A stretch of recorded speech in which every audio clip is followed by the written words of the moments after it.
बच्चों ये एमसीक्यू है, मिशन एमसीक्यू का जो बुक है उसी से मैंने लिया है। जो जो इम्पोर्टेंस है वो सभी मैं आपको बता दूंगा, और मैं उम्मीद करता हूँ कि आप ये सभी चीज़ों को अच्छे से नोट करेंगे।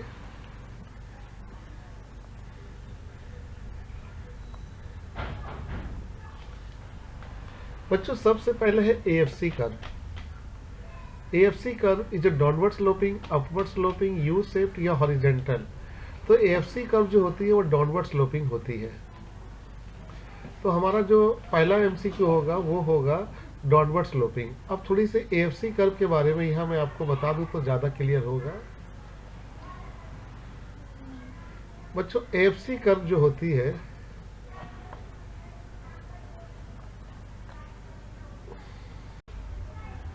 बच्चों, हम लोग आज मिशन एमसीक्यू का प्रोडक्शन कॉस्ट की एमसीक्यू ख़त्म करते हैं, और मैं जिसको इम्पोर्टेंस बोलूँ उसको ज़्यादा आप देखेंगे। जैसे एएफसी कर्व बहुत ज़्यादा एग्जाम में आती है। अब एएफसी कर्व है क्या, थोड़ी इसकी मैं आपको झलक दिखा दूँ।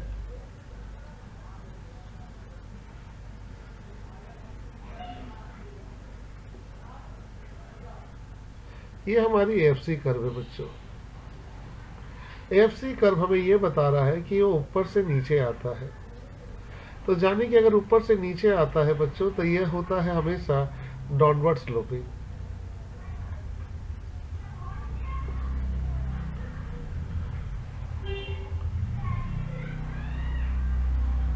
इसके बाद बच्चों ये इस फॉर्म को, जो यहां से यहां तक का जो शेप बनता है, इसको कहते हैं रेक्टेंगुलर।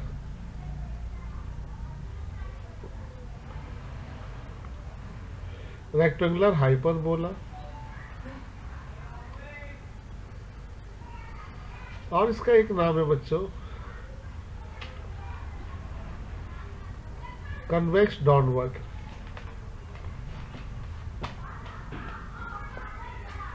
क्योंकि यहां से ये मुड़ जाता है तो ये कन्वेक्स डाउनवर्ड भी है। इसके अलावा बच्चों जिसकी सबसे इम्पोर्टेंट एमसीक्यू है, और वह है बच्चों आपका जाकर कि एएफसी ऑलवेज फॉल। एएफसी हमेशा फॉल होगा, यानी कि डिक्रीज होगा व्हेन प्रोडक्शन इंक्रीज।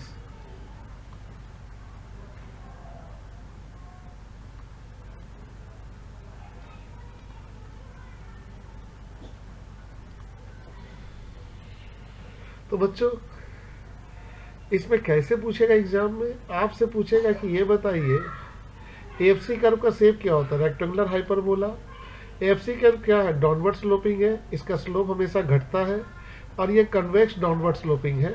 ये वर्ड भी याद रखना।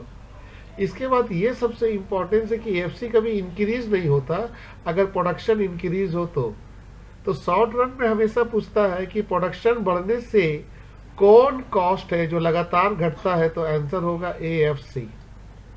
तो यहाँ पर डाउनवर्ड स्लोपिंग हो जाएगा बच्चों। तो एएफसी के बारे में थोड़ा सा यहाँ मैंने नोट बना दिया। इसको आप एमसीक्यू के समय इस बात को ध्यान रखना कि ये डाउनवर्ड स्लोपिंग होता है, ऊपर से नीचे आता है। रेक्टेंगुलर हाइपरबोला होता है क्योंकि इसके अंदर जितने भी कर्व बनेगी सब रेक्टेंगुलर हाइपरबोला होता है। और एएफसी जो कर्व होती है वो कन्वेक्स डाउनवर्ड स्लोपिंग होती है बच्चों। और एएफसी हमेशा डिक्रीज होगा या फॉल होगा, कभी कभी इंक्रीज नहीं होगा। Minimum point of ABC curve. ABC curve का जो मिनिमम पॉइंट होता है उसको हम लोग कहते हैं नो प्रॉफिट नो लॉस। आइए कर्व बनाते हैं हम लोग एबीसी का। ये हमारी एबीसी कर्व है, ये यू शेप्ड होती है बच्चों। ध्यान से देखो बच्चों, एबीसी फॉल हो रहा, और फॉल होने के बाद यहां आके रुक गया। इसके बाद से क्या ये फॉल हुआ? नहीं। जब कोई भी कर्व लगातार गिरे और एक पॉइंट में आके रुक जाए, वही कहलाता उसका मिनिमम पॉइंट।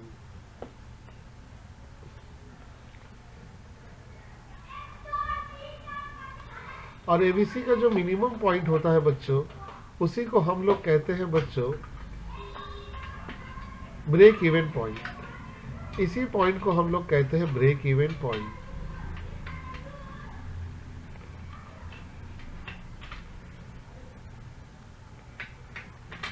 इस पॉइंट में ना तो हमें प्रॉफिट होता है और ना ही लॉस होता है। तो एबीसी का जो मिनिमम पॉइंट होता है वो ब्रेक इवन पॉइंट है, ना इस पे प्रॉफिट होती है ना ही वो लॉस होती है। Long run average cost curve. Long run average cost curve क्या होता है? तो यू शेप्ड होता है।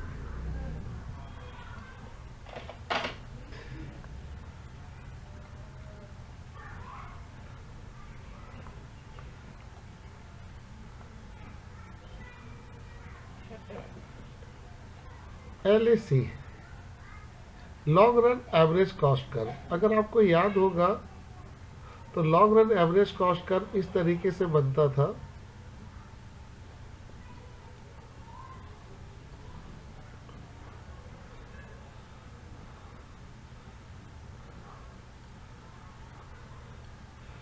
ये मेरा शॉर्ट रन एवरेज कॉस्ट 1 है, short run average cost 2, short run average cost 3, short run average cost 4, short run average cost 5। ये जो पॉइंट है बच्चों, ये जो पॉइंट है, ये जो पॉइंट है, ये जो पॉइंट है, ये जो पॉइंट है, शॉर्ट रन कॉस्ट, ये पहला मशीन का है, ये दूसरा, ये तीसरा, ये सभी को हम लोग क्या करते हैं, एक कर्व के जरिए जोड़ देते हैं। इसे हम कहते हैं लॉन्ग रन एवरेज कॉस्ट। तो ये जो लॉन्ग रन एवरेज कॉस्ट का जो शेप होता है बच्चों, वो होता है यू शेप्ड।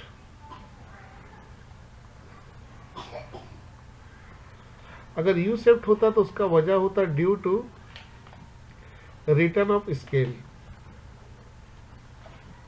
ये इंपॉर्टेंस है। लॉन्ग रन में अगर long run average cost curve अगर यू शेप्ड होता है तो उसका वजह होता है law of return to scale. याद रखना इस चीज को। और दूसरी इंपॉर्टेंस पॉइंट ये है बच्चों की, अगर ये यू शेप्ड है तो ये बहुत सा पॉइंट को जोड़ के बनता है। जितनी पॉइंट है वो सभी पॉइंट को जोड़ के बनते हैं, इसीलिए LAC कर्व को बोलते हैं involve curve.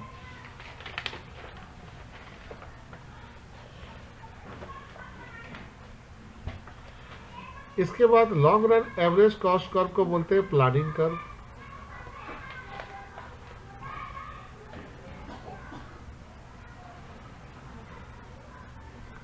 Long run average cost जो है वो सम है, sum of different short run average cost. तो बच्चों सवाल के साथ जो जो पॉइंट आ रहा है मैं इसको डिस्कस कर दे रहा हूँ। पहली बात है, लॉन्ग रन जो कॉस्ट होती है बच्चों वो शॉर्ट रन के जितने पॉइंट होते हैं सबको मिलाकर बनती है। ये पहली मशीन की है, ये दूसरी मशीन, ये तीसरी मशीन, ये चौथी, पांचवी और छठवीं। ये इतनी मशीन की पॉइंट को हम लोग जोड़ देते हैं तो लॉन्ग रन एवरेज कॉस्ट होता है। और long run average cost U shaped होता है क्योंकि उसका वजह होता है law of return to scale. और ये इन्वॉल्व कर्व होता है क्योंकि सबको जोड़ देता है। और ये प्लानिंग कर्व भी है क्योंकि इसमें सिलेक्ट किया जाता है बेस्ट मशीन कौन है, तो बेस्ट मशीन ये वाला है। और LAC प्लानिंग कर्व है और LAC को हम लोग कहते हैं sum of different of short run average cost. इसके बाद में बच्चों which curve call the envelope curve. देखिए आ गया इन्वॉल्व कर्व हम किसको कहते हैं, तो आपका जवाब होगा long run average cost curve.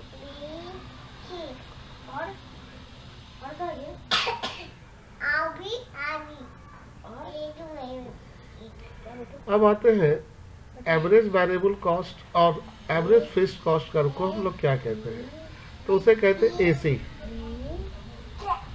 बच्चों जो हमारी AC कर्व होती है शॉर्ट रन AC कर्व जो होती है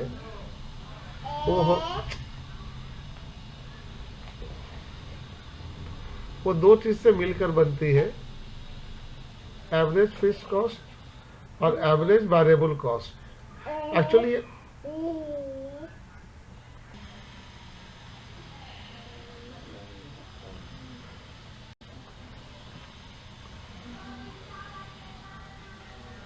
बच्चों एक्चुअली हो ये ए सी बराबर A F C A B C होता कैसे, इसको याद रखना होगा। तो पहले याद रखना होगा टी सी आपका टोटल कॉस्ट शॉर्ट रन में, टोटल कॉस्ट बराबर होता है fix cost plus variable cost. ठीक है, जब इसी को हम लोग डिवाइड कर देते हैं क्वांटिटी से,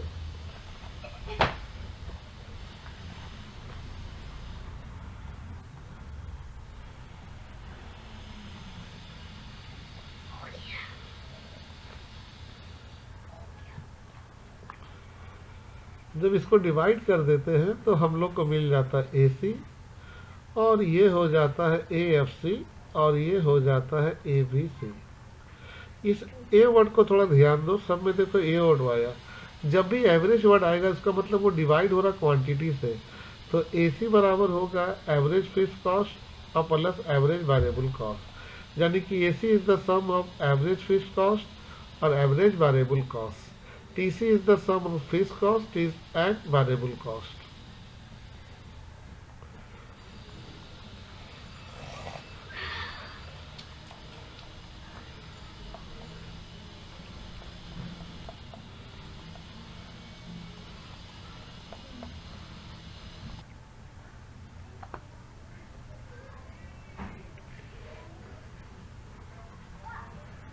ACC मतलब average cost is minimum than MC।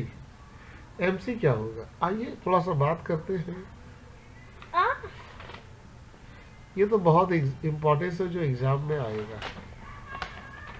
दोनों पहली बात है यू सेप्ट होता है, ये हमारी AC है और ये हमारी MC है। ये इसका मिनिमम पॉइंट है, तो इस पॉइंट को हम लोग कहते हैं मिनिमम पॉइंट, क्योंकि इसके बाद से क्या AC गिरा है, क्या AC इसके बाद से गिरा है, बताओ। AC यहीं आके सपोर्ट ले लिया, जहां कोई भी कर्व गिर के सपोर्ट लेगा वो मिनिमम पॉइंट होगा। तो AC अगर मिनिमम पॉइंट है, ध्यान से देखो यहां मैं लिखते जा रहा हूं, ध्यान से देना। AC is minimum point. AC अगर मिनिमम है बच्चों तो AC और MC दोनों बराबर है। हो सकता है ये वाला MCQ में दे, अगर ये नहीं दिया तो हम लोग बोलेंगे MC इज राइजिंग। वहां से MC देखो बढ़ रहा है, ये दे सकता है। ये पहला रिलेशन है। दूसरा बच्चों यहां देखो, इस लेवल में देखो AC ऊपर है और MC क्या है, नीचे है, यानी कि AC जो है वो ग्रेटर है किससे, MC से। अगर AC ग्रेटर है MC तो इसका मतलब ये हुआ कि MC लेस देन AC। एक ही मीनिंग है बच्चों। तो अगर AC MC से ज्यादा है तो ध्यान से देखो AC फॉल हो रहा,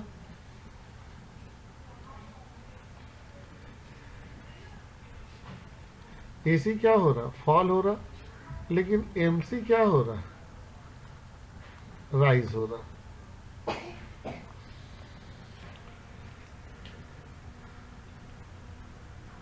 नंबर 3 बच्चों,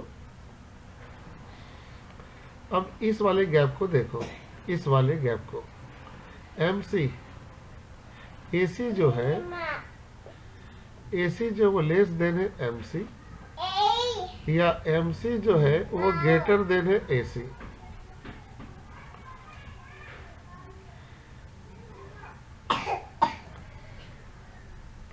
तो बच्चों यहां पर अगर AC MC से कम है या MC AC से ज्यादा है तो बेटा AC और MC बोथ राइज, दोनों देखो ऊपर की तरफ जा रहा, दोनों इंक्रीज हो रहा, लेकिन MC जो है वो ग्रेटर है।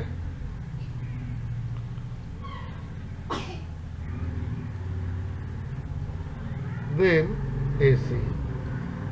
तो ये तीनों पॉइंट MCQ में भी आएगा, आप इसको अच्छे से नोट करना। या एग्जाम में AC MC आए तुरंत उसका एक रिलेशन बना लो, ये वाला कर्व दोनों यू सेप्ट होगा, MC नीचे से काटते हुए जाएगा AC को, तो मिनिमम पॉइंट में दोनों बराबर हो जाएगा और एमसी उस पॉइंट से बढ़ेगा। अगर अगर एसी का एसी जो है वो ग्रेटर है एमसी से, या एमसी लेस देने किससे, एसी से। ऐसे ही पूछ सकता है कि एसी एमसी से क्या है, अगर ज्यादा है तो एसी फॉल होगा, एसी क्या होगा, फॉल होगा। और एसी जो होगा वो ग्रेटर होगा, लेस देन होगा किससे, एमसी से। एक बार मैं रिपीट करता हूं, इसको देखना ध्यान से बच्चों।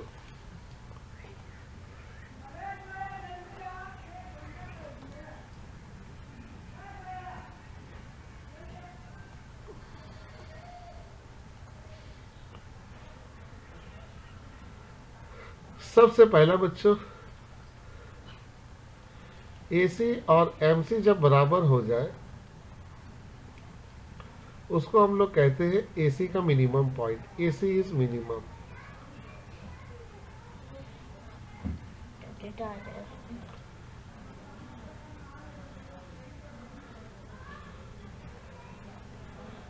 AC greater than MC. तो एसी अगर ग्रेटर देन एमसी है तो एसी फॉल होगा, यानी कि डिक्रीज होगा। और ध्यान से देखो, एसी ज्यादा और एमसी का है कम, तो हम लोग कह सकते हैं कि वहां पर MC is less then. MC क्या होगा, MC is less then AC. Number 3,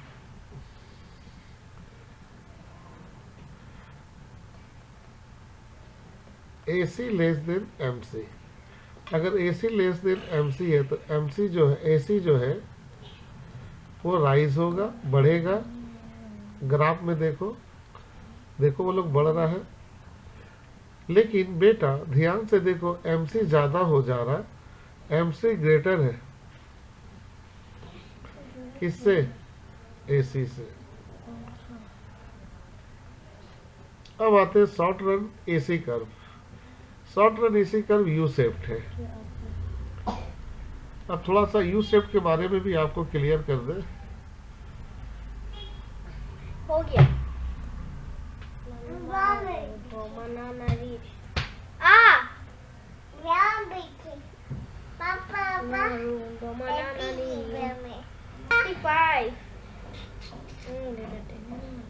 अब थोड़ा सा यू शेप वाला कर्व को हम डिस्कस कर ही ले, क्योंकि ये बार बार आएगा।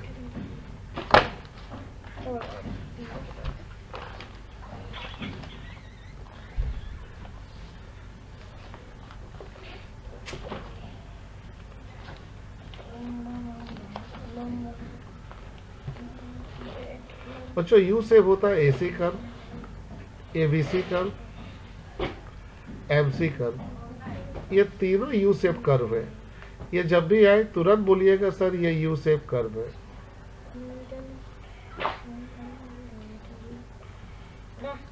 ये यू शेप कर्व है, ये तीनों यू शेप कर्व है। और कभी कभी पूछे अगर यू शेप कर्व है, इसमें ये तीनों यू शेप कर्व है, लेकिन एएफसी जो है ये यू शेप कर्व नहीं है। ये यू शेप कर्व नहीं है, याद रखना। AFC is not U shape curve. कभी कभी एमसीक्यू आता है बच्चों सवाल में, अब पूछता है कि कौन यू शेप कर्व नहीं है, तो ये तीनों यू शेप होगा, लेकिन ये एएफसी यू शेप नहीं होगा।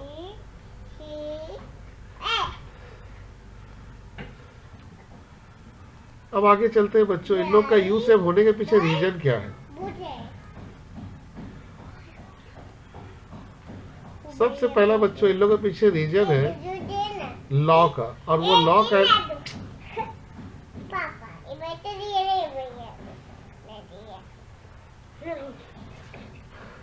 Law of variable proportion.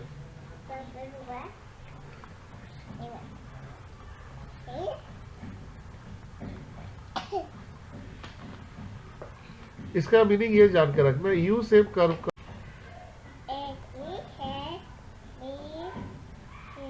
अब थोड़ा यू शेप को हम अच्छा से एक्सप्लेन करें। तीनों में कहानी एक ही है बच्चों, और ये तो आप नोट भी कर ले तो आपके लिए सोने पे सुहागा हो जाएगा। कोई भी ले ले हम, चलिए मान लीजिए एसी ही लेते हैं। ये एसी मेरा यू शेप्ड है। एसी अगर यू शेप्ड है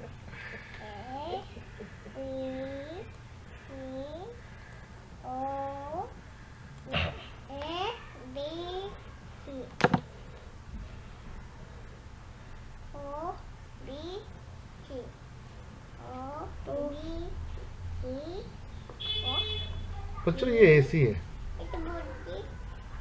ये इसका एक मिनिमम पॉइंट है, ये इसका फॉल हो रहा,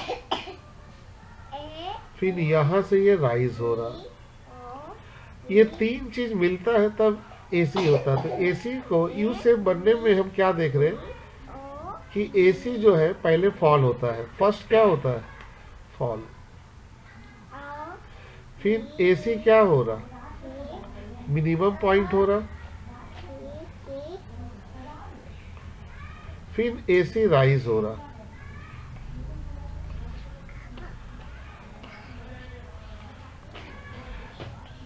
तो बच्चा जब एसी फॉल होता है तो इसका मतलब कॉस्ट कम हो रहा, तो उसको कहते हैं बेटा, उसको कहते हैं इंक्रीजिंग रिटर्न टू फैक्टर।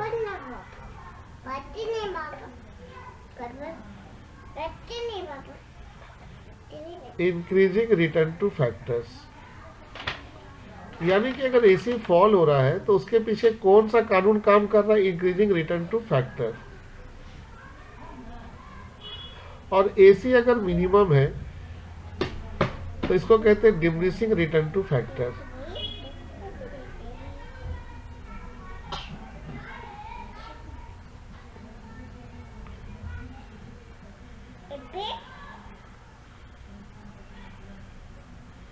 और एसी अगर राइजिंग हो रहा तो उसको कहते हैं negative return to factor.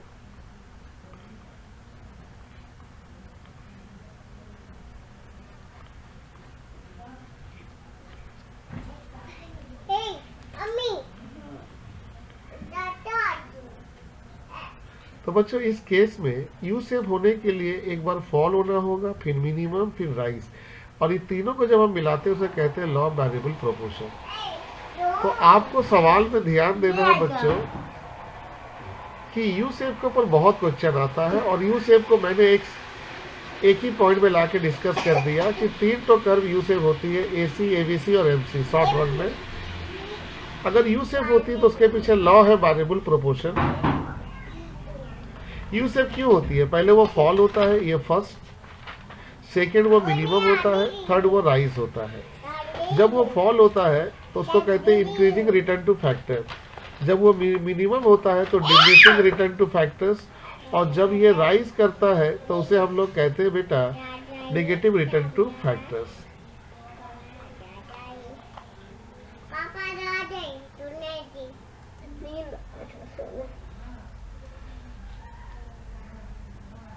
Twenty में कह रहा shape of long run marginal cost.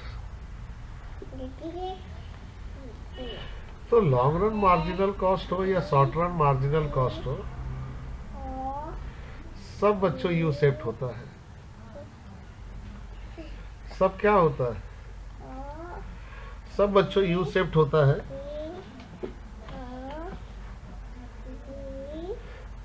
तो इसीलिए ये हमारे लिए यू शेप्ड है। C number point.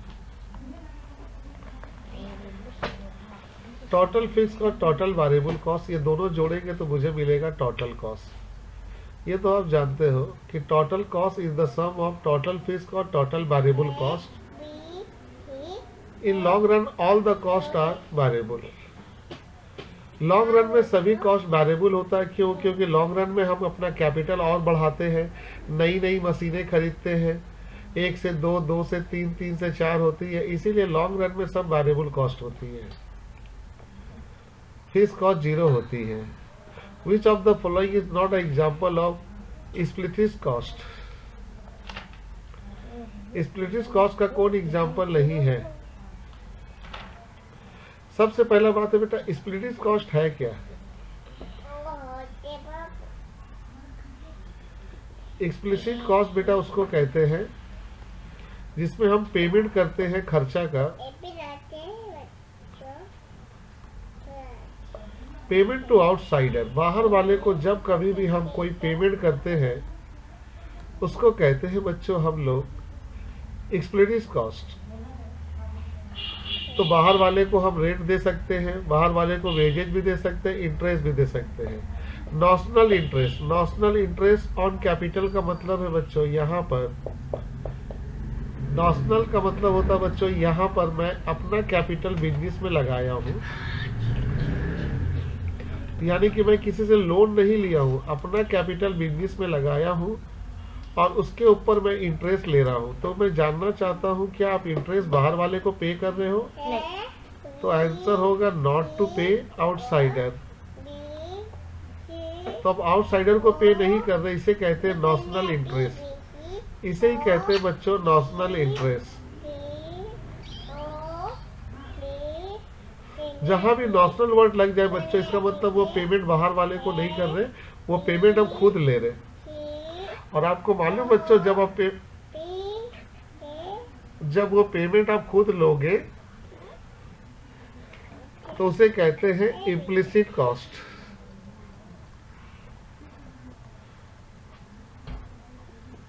उसे कहते हैं इम्प्लिसिट कॉस्ट। इम्प्लिसिट कॉस्ट का मतलब होता है सेल्फ एम्प्लॉयड कॉस्ट, मतलब इसमें हम खुद काम कर रहे और खुद हम अपने आप को कॉस्ट ले रहे, बाहर वाले को पे नहीं कर रहे। जैसे मान लो गोडाउन मेरा है, तो हम क्या बाहर वाले से गोडाउन लिए, तो यहाँ पे जो रेंट देंगे वो रेंट हो जाएगा इम्प्लिसिट।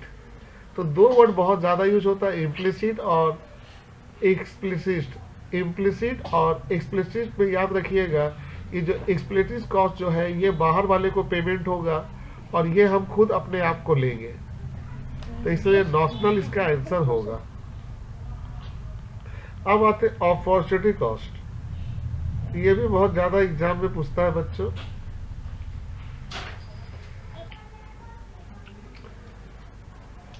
अपॉर्चुनिटी कॉस्ट भी आ सकता है बच्चों।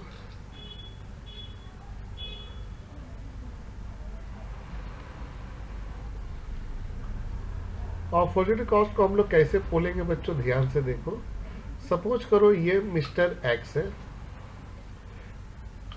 इसके पास ये पहले जॉब ए करता था जिसमें इसको सैलरी मिलता था बच्चों 4000। अब उसको जॉब मिल रहा है बी जिसमें सैलरी है 6000। तो अब इसके पास एक अल्टरनेटिव है कि अगर वो 6000 पाना चाहता तो इसको छोड़ना होगा, तो उसको ज्यादा फायदा 6000 में मिल रहा, तो वो 6000 की तरफ आना चाहता है। वही काम करता है प्रोड्यूसर। अगर उसको दो प्रोडक्ट तैयार करना है तो पहले प्रोडक्ट ए तैयार कर रहा था जिसमें कॉस्ट ज्यादा पड़ रहा था, तो वो कॉस्ट बी तैयार करेगा जहां कॉस्ट कहाँ पड़ेगा, कम। तो अगर यहाँ कॉस्ट ज्यादा पड़ रहा तो वो ये वाला बनाएगा, अगर ये पड़ेगा ज्यादा तो ये बनाएगा, मतलब अल्टरनेटिव ऑप्शन। तो अपॉर्चुनिटी कॉस्ट को बोला गया है सबसे पहले बेटा एमसीक्यू में base alternative cost, transfer cost, क्योंकि इसमें हम एक को ट्रांसफर कर दे रहे हैं। और बेटा इसको बोला गया फॉरगॉन अपॉर्चुनिटी कॉस्ट। इसमें हम एक कॉस्ट को भूल जाते हैं। और एक नाम है बेटा कि बाहर वाले को हम पैसा नहीं देके वो खुद अपने घर के लोगों को खटा के फायदा उठा लेंगे, तो इम्प्लिसिट कॉस्ट। एमसीक्यू में कोई भी आ सकता है इसका नाम, ये आपको याद रखना है बच्चों। बेस अल्टरनेटिव कॉस्ट को अपॉर्चुनिटी कॉस्ट कह दो, ट्रांसफर कॉस्ट को भी अपॉर्चुनिटी कॉस्ट कह दो।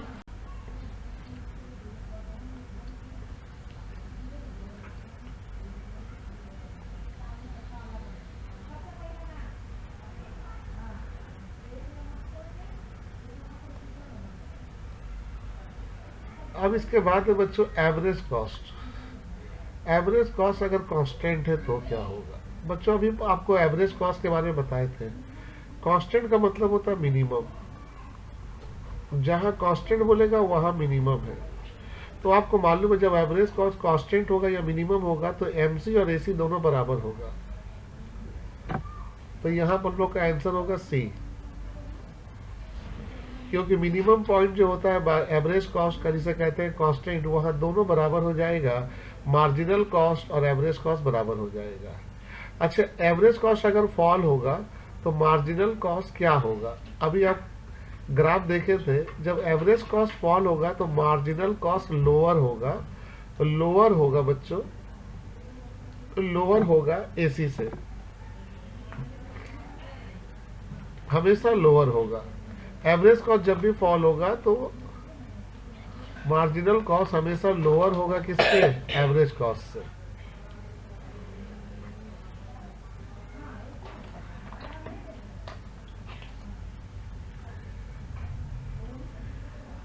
Average cost is rising the marginal cost. अच्छा, एवरेज कॉस्ट बढ़ रहा है तो मार्जिनल कॉस्ट ग्रेटर होगा, greater than average cost.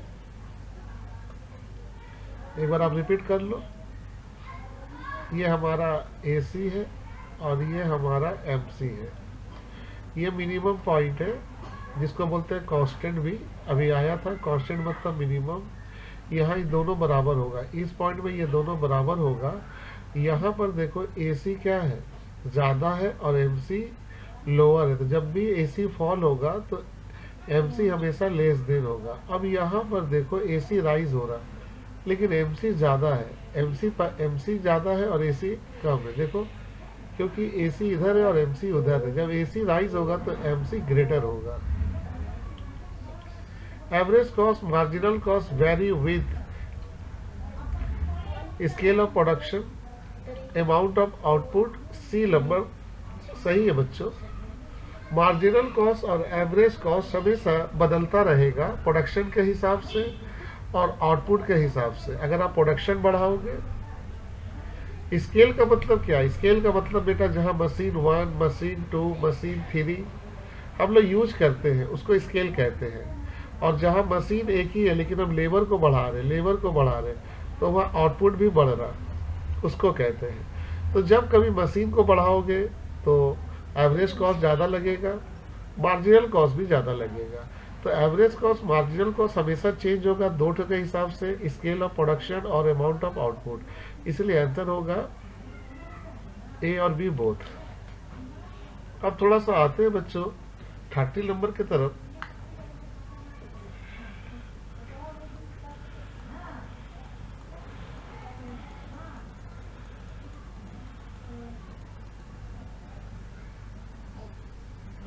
Thirty number कह रहा था level of output at which the money cost of production is equal to the market price is known as. अच्छा,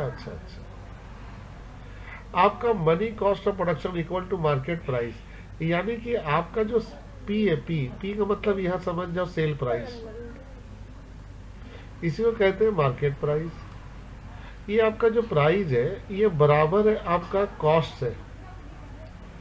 तो कॉस्ट ऑफ प्रोडक्शन का मतलब है total cost के बराबर है। तो बच्चों यहाँ क्या आपको प्रॉफिट मिल रहा है?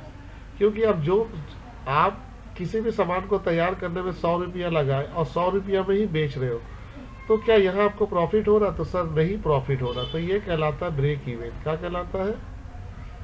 ब्रेक इवन का मतलब होता है बेटा ना तो हम वहाँ प्रॉफिट ले रहे हैं और ना ही हम वहाँ पर लॉस ले रहे हैं। तो यहाँ पॉइंट होगा ब्रेक इवन पॉइंट, क्योंकि यहाँ आपका प्राइस और प्रोडक्शन कॉस्ट दोनों बराबर है।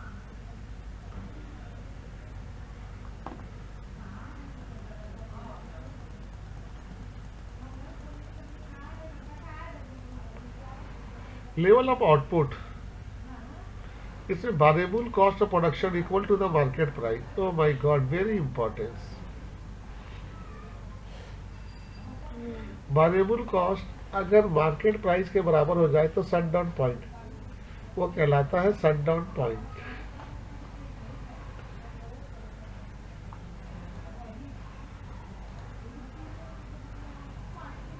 शट डाउन पॉइंट क्या होता है बच्चों? यदि आप बार बार सीखोगे परफेक्ट कॉम्पिटिशन मार्केट में,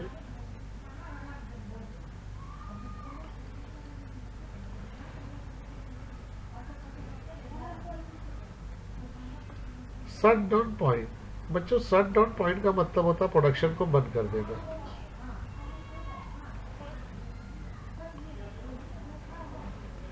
प्रोडक्शन को स्टॉप कर देना।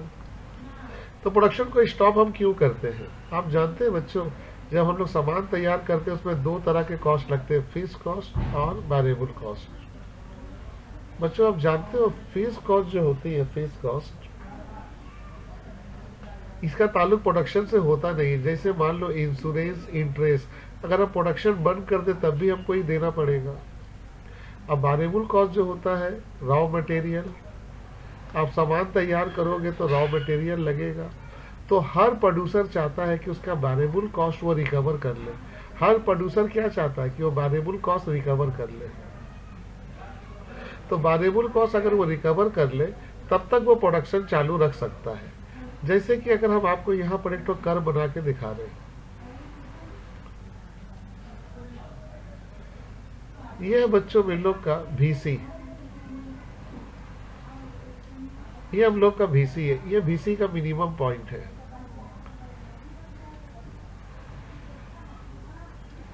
VC यहां से गिरा, यहाँ VC आके रुका, ये हो जाएगा शट डाउन पॉइंट,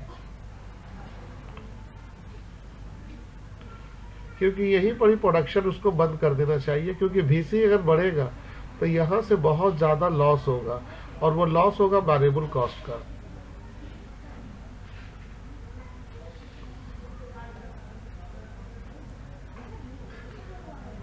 तो शट डाउन पॉइंट के लिए कंडीशन क्या है बच्चों? शट डाउन पॉइंट तभी होगा जब मेरा सेलिंग प्राइस वेरिएबल कॉस्ट के बराबर आ जाएगा, या तो मेरा प्राइस जो है, इधर देखिए, मेरा जो प्राइस जो है वो लेस देन है, मेरा प्राइस जो है वो लेस देन है वेरिएबल कॉस्ट से, तब वो शट डाउन पॉइंट हो जाएगा। यानी कि शट डाउन पॉइंट में कंडीशन क्या हुआ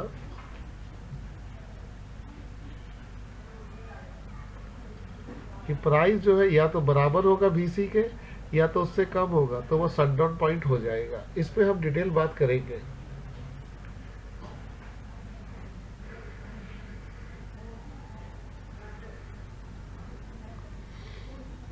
extra cost producing one more unit is called. आपको तो मालूम है एक्स्ट्रा कॉस्ट को मार्जिनल कॉस्ट कहते हैं। Cost of production the output divided by the number of unit. जब हम लोग टोटल कॉस्ट को नंबर ऑफ यूनिट डिवाइड करते हैं तो वो कहलाता है एवरेज कॉस्ट। क्योंकि TC को जब डिवाइड करोगे Q से तो ऑटोमेटिक वो क्या कहलाएगा? Average cost. फिक्स कॉस्ट को हम लोग कौन सा कॉस्ट कहते हैं? फिक्स कॉस्ट को हम लोग सप्लीमेंट्री कॉस्ट भी कहते हैं, ओवरहेड भी कॉस्ट कहते हैं, अनअवॉइडेड कॉस्ट भी कहते हैं। ये तीनों नाम से वो जाना जाता है। तो इसीलिए आंसर होगा C।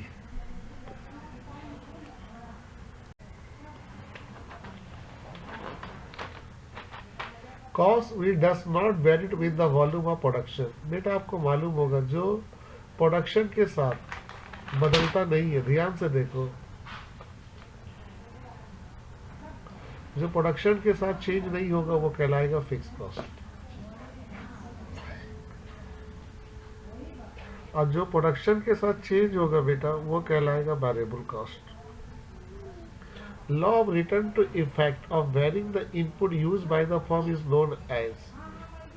The law relating to the effect of varying the input used by the firm is known as law of variable proportion. और जहाँ स्केल की बात करोगे तो law of return to scale.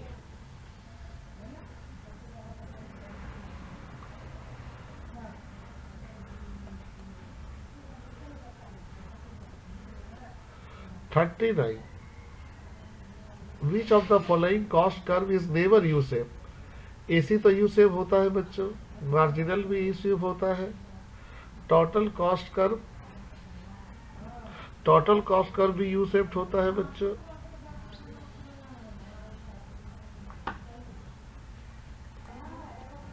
लेकिन बच्चों फिक्स कॉस्ट जो होता है वो यू शेप्ड नहीं होता, तो आंसर होगा डी, ये यू शेप्ड नहीं होता है। Output increase average fixed cost, अच्छा अच्छा, देखो बच्चा आउटपुट बढ़ रहा तो एवरेज फिक्स कॉस्ट क्या होगा, तो ये तो हमेशा फॉल होगा, ये हमेशा स्टार्ट टू फॉलिंग, ये हमेशा फॉल होगा। Average fixed cost can be obtain bye, total fix cost को यूनिट से डिवाइड करेंगे, नहीं, हाँ total unit, yes total unit है, टी मतलब यूटिलिटी नहीं बेटा, यूनिट है, यही होगा, क्योंकि आपको मालूम है टीएफसी कैसे निकालते हो, टोटल फिक्स कॉस्ट, इसको डिवाइड करते हो number of output. AFC curve को हम लोग convex to the downward sloping कहते हैं, हम स्टार्टिंग में ही बता चुके थे।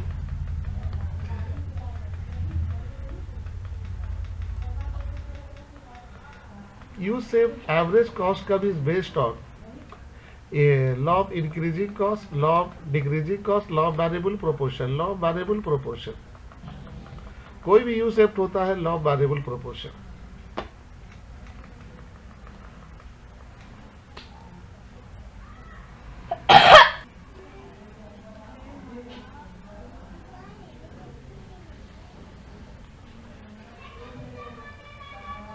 Shape of average cost curve is upward marginal cost, अच्छा अच्छा, शेप जो बता रहा है कि क्या होगा, एवरेज कॉस्ट कर्व अपवर्ड है तो मार्जिनल कॉस्ट क्या होगा, राइजिंग होगा।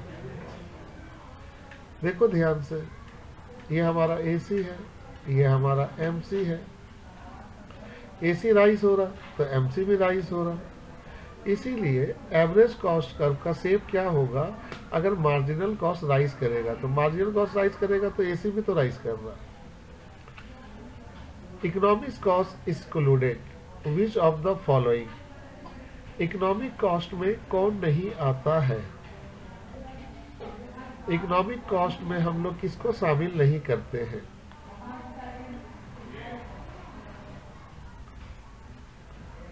Accounting cost plus explicit cost, accounting cost plus implicit cost, explicit cost plus implicit cost, accounting और opportunity cost.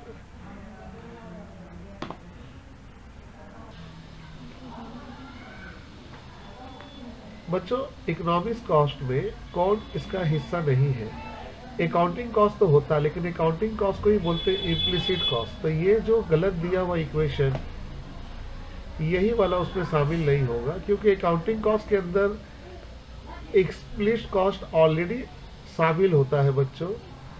Accounting cost implicit cost ये तो है ही है, एक्सप्लिसिट कॉस्ट इम्प्लिसिट कॉस्ट, ठीक है। तो यह जितने भी है सभी इकोनॉमिक कॉस्ट के अंदर आ चुके हैं, लेकिन अकाउंटिंग कॉस्ट और एक्सप्लिसिट कॉस्ट सेम नहीं होते हैं, क्योंकि एक्सप्लिसिट कॉस्ट को हम लोग क्या बोलते हैं, accounting cost. At which point does the marginal cost curve intersect the average variable cost curve and shorter average total cost curve? Minimum point, उसका lowest point होता है बच्चों, ये बहुत इंपॉर्टेंस है। बोलना है वो पॉइंट बताइए जहां मार्जिनल कॉस्ट कर्व इंटरसेक्ट करेगा, वेरिएबल कॉस्ट को भी काटेगा और शॉर्ट रन टोटल कॉस्ट को भी। तो ध्यान से देखिएगा इस पॉइंट को आप,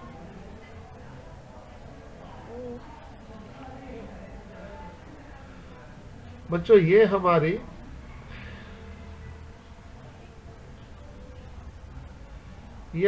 एसी है,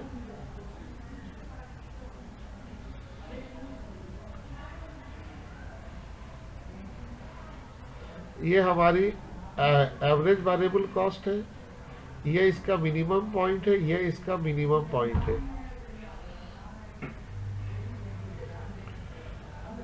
तो एमसी हमेशा इन दोनों के मिनिमम पॉइंट को क्रॉस करके ऊपर जाती है। तो जब कभी भी एमसी किसी भी काटेगा, अगर एबीसी को काटेगा तो वो उसका लॉएस्ट पॉइंट कहलाएगा। यहां भी वो एसी को काट रहा है, ये क्या कहलाएगा, लॉएस्ट पॉइंट। और लॉएस्ट पॉइंट को हम लोग कहते हैं मिनिमम पॉइंट। ये तो बहुत इंपॉर्टेंट एमसीक्यू है कि मार्जिनल कॉस्ट कर्व एसी और एबीसी को जब कट करता है तो वो कौन पॉइंट कहलाता है? तो लोएस्ट पॉइंट कहलाता है, जिसको बोलते हैं मिनिमम पॉइंट।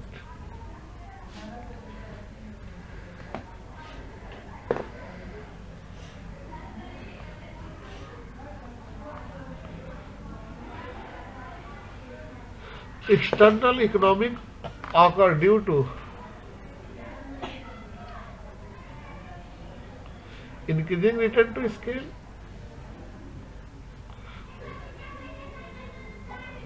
और कौन कौन ऑप्शन है बच्चों? या इंक्रीजिंग रिटर्न टू फैक्टर, या लॉ ऑफ वेरिएबल प्रोपोर्शन, इसमें से कौन है? तो सबसे पहले बच्चों हम लोग देखते हैं कि शॉर्ट रन की बात हो रही है कि लॉन्ग रन की बात हो रही है। एक्सटर्नल इकोनॉमिक्स, तो बच्चों यहां एक बात समझ जाइए आप, जब कभी भी हम लोग एक्सटर्नल इकोनॉमिक की बात करें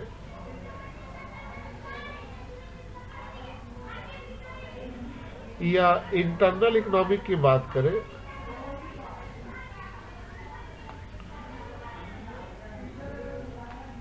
तो हम लॉन्ग रन की बात कर रहे हैं।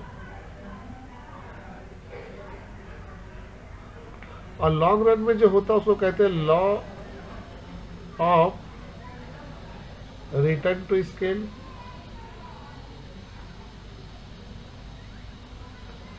तो यहां पर हम लोग का आंसर होगा इंक्रीजिंग रिटर्न टू स्केल।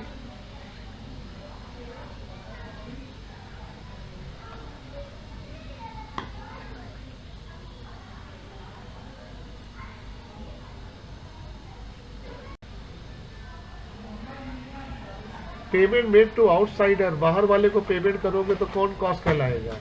आपको याद होगा split cost. Payment made to outsider, देखिए यहाँ एमसी को गलत दिया हुआ ए नहीं हो के बच्चों सी होगा, क्योंकि हम पेमेंट आउटसाइडर को कर रहे हैं। जब कभी पेमेंट आउटसाइडर को करोगे तो क्या कहलाएगा? Explicit cost. Long run price also called normal price. Long run में जो प्राइस होती है वो हमेशा नॉर्मल प्राइस कहलाती है। उसका वजह है बच्चों परफेक्ट कंपटीशन। ये हम आपको पढ़ाएंगे जब परफेक्ट कंपटीशन, इसमें वीडियो बनाएंगे जब, तब आप कंप्लीट कर लोगे। लॉन्ग रन में जो भी प्राइस होती है उसको नॉर्मल प्राइस कहते हैं। एसी कर्व राइजिंग, तो एमसी कर्व क्या होगा? MC curve must be greater than AC. Greater होगा, नहीं तो उसके अगर ग्रेटर नहीं दिया है तो ग्रेटर का मतलब अबव होगा। ये तो बार बार दे रहा, देखिए अब एक बार फिर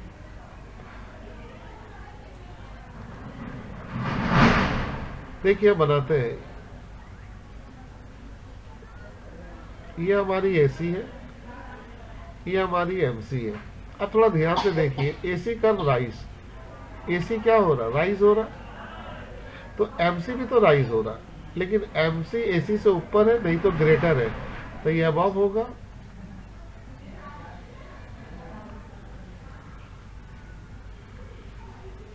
marginal cost change due to change in, अगर मार्जिनल कॉस्ट चेंज होता तो उसका वजह कौन होता है? Change in total cost, fix cost, average cost या वेरिएबल कॉस्ट। तो आंसर होगा वेरिएबल कॉस्ट, क्योंकि मार्जिनल कॉस्ट अगर चेंज हो रहा तो फिक्स कॉस्ट के चलते तो चेंज होता नहीं है। अगर चेंज होता है तो टोटल कॉस्ट के चलते होता है। टोटल कॉस्ट के अंदर दो चीज होता है, फिक्स और वेरिएबल। तो फिक्स तो चेंज होता नहीं, इसलिए टोटल कॉस्ट अगर चेंज हो रहा तो उसका भी वजह कौन है? Variable cost. तो मार्जिनल कॉस्ट अगर चेंज हो रहा तो उसका वजह हमेशा कहलाएगा वेरिएबल कॉस्ट।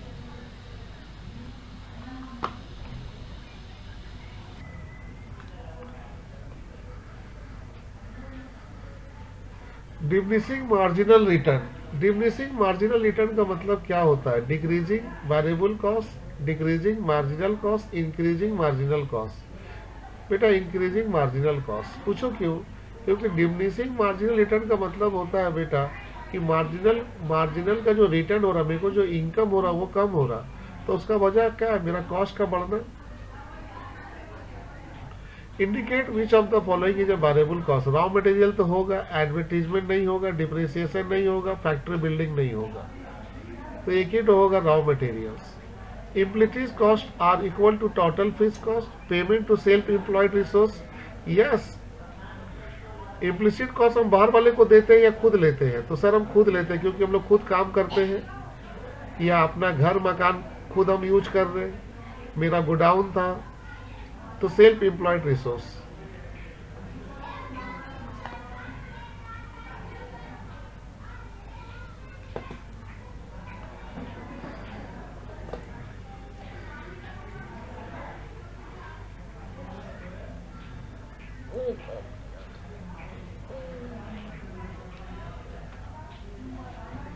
बच्चों यहाँ पे कह रहा है कि आप ये बताओ एक्सप्लिसिट कॉस्ट कौन है? तो यहाँ हम पैसा बाहर वाले को देंगे, अपने को नहीं लेना है। Incurred by the firm but not disclose the,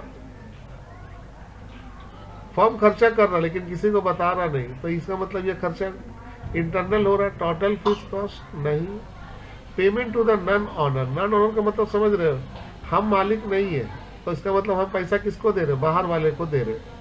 तो हमारा सी होगा answer.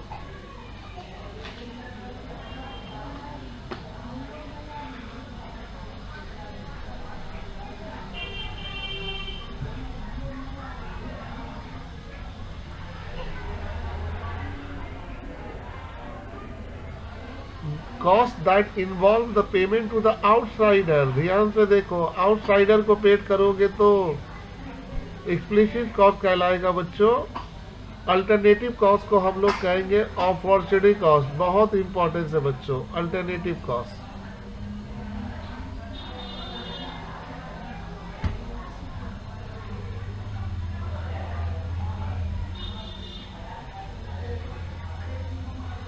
Economic profit is equal to, economic profit हमारा कैसे निकलेगा?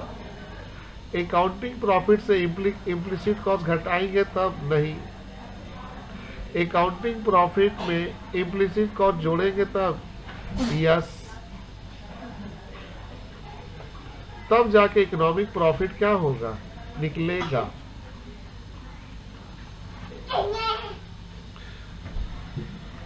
ठीक है बच्चों, बी नंबर पॉइंट। पहली बात है बच्चों, अकाउंटिंग प्रॉफिट जो हम लोग निकालते हैं तो उसमें हम लोग खाली एक ही चीज को लेते हैं, explicit cost.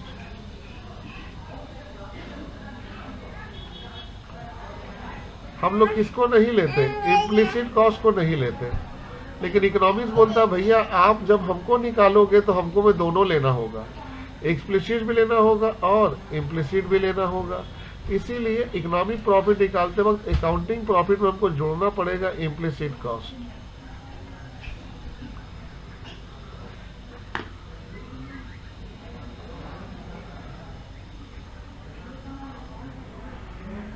Which of the following cost is none consider ascertain the accounting profit? Accounting profit बनाते वक्त हम किसको नहीं लेते? सी नंबर, क्योंकि ये कॉस्ट तो बाहर वाले को देते ही नहीं, इसलिए अकाउंटिंग कॉस्ट में इसको नहीं लिया गया। इम्प्लिसिट कॉस्ट कभी भी अकाउंटिंग में नहीं लिया जाता है, इसलिए अकाउंटिंग प्रॉफिट में हम लोग कभी भी इसको जगह नहीं देंगे इम्प्लिसिट कॉस्ट को।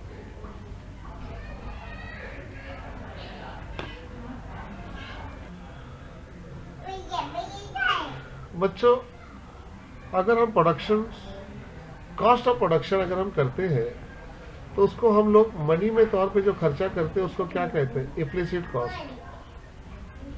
कॉस्ट ऑफ प्रोडक्शन में जब हम कोई भी खर्चा करते हैं जिसमें हम बताते हैं कि इतना रुपया मेरा खर्चा हुआ, तो रुपया तो बाहर वाले को दोगे, इसीलिए एक्सप्लिसिट कॉस्ट कहोगे। Fixed cost does not exist. Fixed cost कहाँ नहीं होता? लॉन्ग रन में, क्योंकि लॉन्ग रन में सभी कॉस्ट होते हैं variable. Additional cost, additional cost का मतलब हो गया पढ़ना क्या? Marginal cost.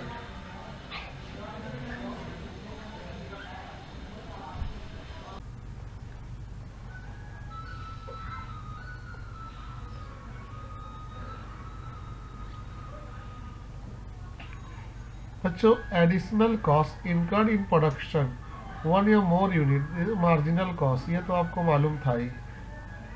Factor refer to the value in it the next best alternative cost, तो वो तो अपॉर्चुनिटी कॉस्ट होता है। Which of the following cause is not considered for decision making in the short run? Short run में जब हम decision लेने जाते हैं तो किसको हम लोग कंसिडर नहीं करते हैं? अपॉर्चुनिटी कॉस्ट तो होता है बच्चों, वेरिएबल कॉस्ट भी होता है, हिडन कॉस्ट भी होता है, लेकिन फिक्स कॉस्ट एक ऐसा कॉस्ट है जो हम लोग को डिसीजन लेने में मदद नहीं करता है, क्योंकि इसका रिलेशन प्रोडक्शन से है ही नहीं। अगर हम सामान तैयार करें या ना करें ये तो हमको लगेगा ही लगेगा। इसीलिए कभी भी हमको डिसीजन लेना रहता है प्रोडक्शन को लेकर तो फिक्स कॉस्ट को इग्नोर करते हैं।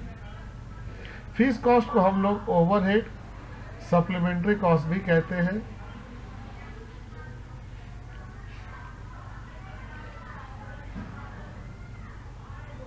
तो फिक्स कॉस्ट को हम लोग दोनों ही कहते हैं, ओवरहेड कॉस्ट भी कहते हैं और ये भी कहते हैं। प्राइम कॉस्ट को हम लोग वेरिएबल कॉस्ट बोलते हैं, लेकिन डायरेक्ट कॉस्ट इसलिए बोलेंगे क्योंकि प्राइम कॉस्ट के अंदर दो तरह के कॉस्ट आ जाते हैं, याद करो, एक मटेरियल हो जाती है और एक कौन हो जाती है, लेबर, और दोनों ही वेरिएबल है, इसीलिए डायरेक्ट कॉस्ट हो जाएगा prime cost. Cost which can not be zero even the production stop. अच्छा, प्रोडक्शन बंद हो जाए तब भी वो जीरो नहीं होगा तो वो फिक्स कॉस्ट होता है, ये आपको मालूम है।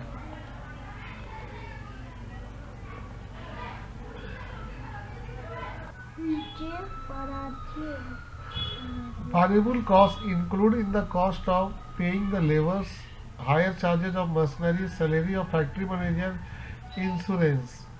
वेरिएबल कॉस्ट उसको बोलेंगे बेटा जो हमको देना ही है, नहीं देंगे तो मेरा काम रुक जाएगा, और वो है बेटा लेबर को वेजेस देना। ये सब हमारे लिए उतनी ज़रूरी नहीं है, ये तमाम फिक्स नेचर का है, लेकिन ये तो हमको देना ही पड़ेगा। Which of the following cost is a fixed cost? Raw material, ये तो वेरिएबल है क्योंकि प्रोडक्शन करने के लिए हमको रॉ मटेरियल चाहिए ही चाहिए। डिप्रिसिएशन ये तो फिक्स होता है। लेबर कॉस्ट ये भी वेरिएबल है बेटा, क्योंकि मजदूर चाहिए ही चाहिए।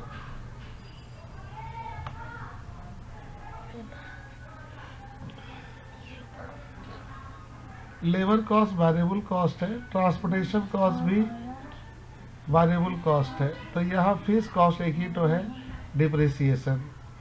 याद रखिएगा, इकोनॉमिक्स में और कॉस्टिंग में डिप्रिसिएशन को फिक्स नेचर का माना जाता है, यानी कि डिविजन को स्ट्रेट लाइन माना जाता है। Cost function are drive from demand function, supply function, production या आइसोक्वेंट कर्व। तो कॉस्ट फंक्शन जो है वो प्रोडक्शन से तैयार होता है। कॉस्ट फंक्शन प्रोडक्शन के बारे में बताता है, क्योंकि कॉस्ट फंक्शन हमें बताता है इनपुट और आउटपुट के ऊपर कितना खर्चा हुआ।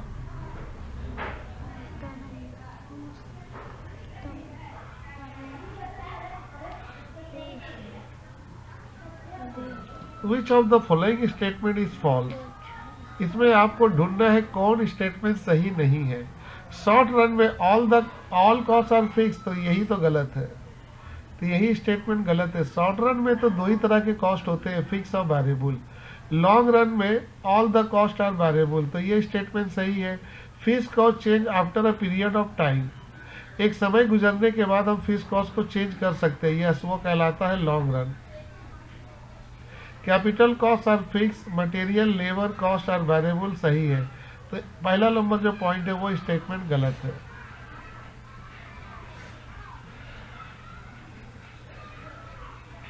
कॉस्ट इंक्रीज कॉन्टिन्यूसली, आपका कॉस्ट जो है वो इंक्रीज हो रहा है continuously with increase of production. अगर प्रोडक्शन बढ़ता है तो वो कॉस्ट हमेशा बढ़ता है, और वो कौन है, average cost, marginal cost, fix cost या वेरिएबल कॉस्ट। तो वेरिएबल कॉस्ट बच्चों, आप जब भी प्रोडक्शन बढ़ाओगे तो आप ये बताओ आपको मटेरियल ज़्यादा लगेगा या कम लगेगा। तो वेरिएबल कॉस्ट के बारे में ये बातें इम्पोर्टेंस है कि वेरिएबल कॉस्ट हमेशा इंक्रीज होगा और डिक्रीज होगा, वो बढ़ भी सकता है और ये घट भी सकता है। ये चलेगा किसके हिसाब से, प्रोडक्शन के हिसाब से। प्रोडक्शन बढ़ेगा तो ये भी बढ़ेगा, प्रोडक्शन घटेगा तो ये भी घटेगा। इसका ताल्लुक इसके साथ डायरेक्ट है।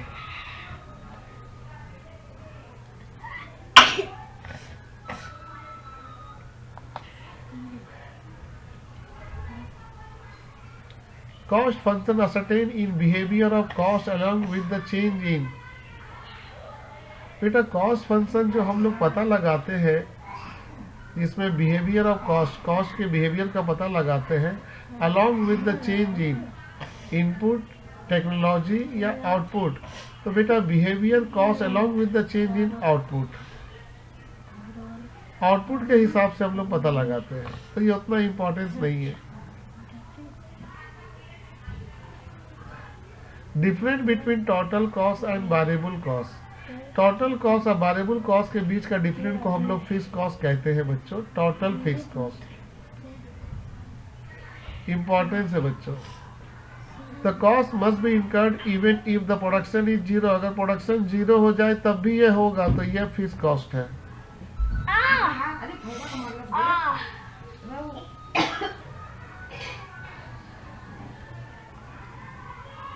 Shape of TVC curve. TVC curve का जो शेप है वो यू शेप होता है या इनवर्स यू शेप होता है या इनवर्स एस शेप होता है। तो वो इनवर्स एस शेप होता है, ये आपको मालूम है टीवीसी कर्व। तो टीवीसी कर्व के बारे में एक बार फिर आप नॉलेज ले लीजिए। टीवीसी कर्व यानी कि टोटल वेरिएबल कॉस्ट कर्व जो बनती है बच्चों, वो इस तरीके से बनती है।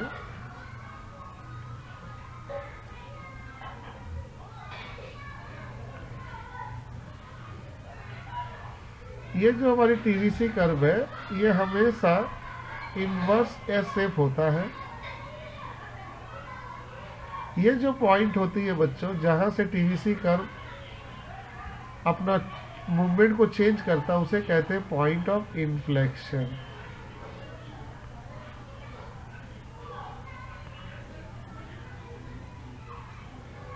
इस पॉइंट ऑफ इन्फ्लेशन में टीवीसी कर्व को हम लोग बोलते हैं कॉन्वेक्स,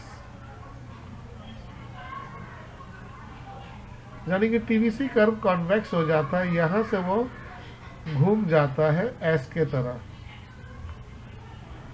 तो टीवीसी कर्व हमेशा इनवर्स एस शेप होता है और उसका वजह होता है point of inflection. Point of inflection को हम लोग कॉन्वेक्स भी कहते हैं।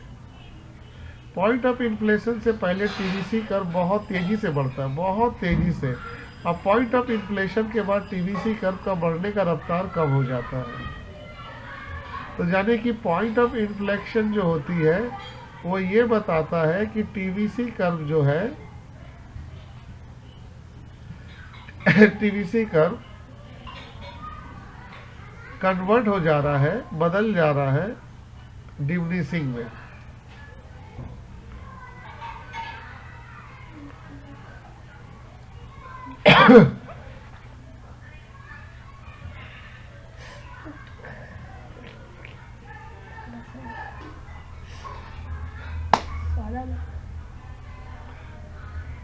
टीसी और टीवीसी कर्व का जो स्लोप है वो डिपेंड करता है प्रोडक्शन के ऊपर, नहीं जी।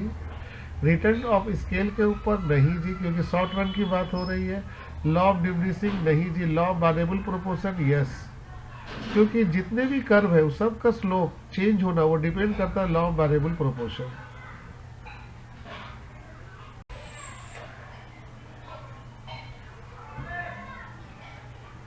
शॉर्ट रन पीरियड में प्रोडक्शन अगर नील हो जाए तो फिक्स कॉस्ट पॉजिटिव रहेगा, यस। टोटल कॉस्ट जीरो होगा, नहीं, क्योंकि फिक्स कॉस्ट तो है।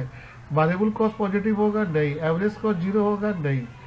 तो इसमें फिक्स कॉस्ट जो है वो पॉजिटिव रहेगा, क्योंकि प्रोडक्शन अगर नहीं भी है तब भी वो होगा।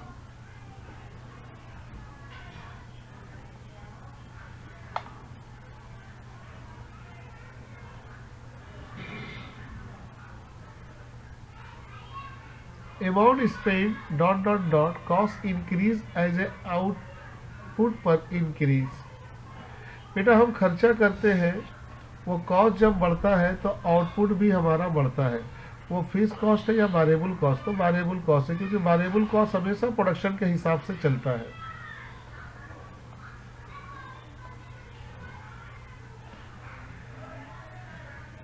जब कॉस्ट कर्व स्लोपिंग डाउनवर्ड यानी कि ऊपर से नीचे आता है तब average cost will,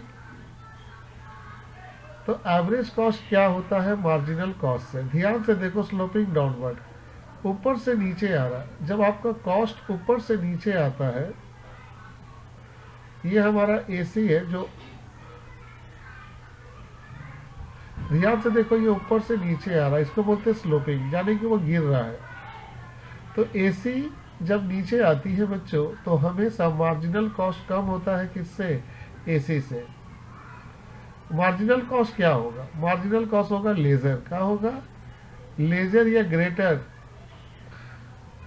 the cost structure of sloping downward. ध्यान से देखिएगा, स्लोपिंग डाउनवर्ड ऊपर से नीचे की तरफ आता है, तो average cost will be, average cost क्या होगा, एवरेज कॉस्ट क्या होगा, ध्यान से देखिएगा, मार्जिनल कॉस्ट तो कम होगा, एवरेज कॉस्ट ज़्यादा होगा। तो एवरेज कॉस्ट जो होगा वो हमेशा मैक्सिमम होगा या ग्रेटर होगा, तो आंसर होगा सी। क्योंकि यहाँ एवरेज कॉस्ट की बात कर रहा है, एवरेज कॉस्ट का पोजीशन क्या होगा, ग्रेटर। अगर मार्जिनल कॉस्ट की पोजीशन पूछता तो बेटा हमेशा बोलते हैं lower. When average cost is consider, जब एवरेज कॉस्ट को कंसिडर करते हैं तो average cost is equal to, अच्छा एवरेज कॉस्ट कांस्टेंट है बेटे, तो याद रखो कि जब एवरेज कॉस्ट कांस्टेंट हो जाता है तो इसको कहते हैं मिनिमम। ये बहुत इंपॉर्टेंस है। अब मिनिमम को बोलते हैं बेटा कांस्टेंट, और जब एसी कांस्टेंट या मिनिमम हो जाए तो दोनों बराबर हो जाता है, इक्वल। तो एवरेज कॉस्ट हमेशा इक्वल हो जाता है मार्जिनल कॉस्ट के। विच of the following curve is not you safe, ये भी यू सेफ है, ये भी यू सेफ है, नहीं सॉरी, ये यू सेफ है, शॉर्ट रन भी यू सेफ है, मार्जिनल कॉस्ट भी यू सेफ है, तो ये तीनों यू सेफ है। तो बी जो है एवरेज फिक्स्ड कॉस्ट, ये यू सेफ नहीं है। तो हम लोग का एमसीक्यू में जो आंसर होगा वो होगा एवरेज फिक्स्ड कॉस्ट कर्व, ये यू सेफ नहीं है। तो हम लोग का आंसर होगा ये वाला।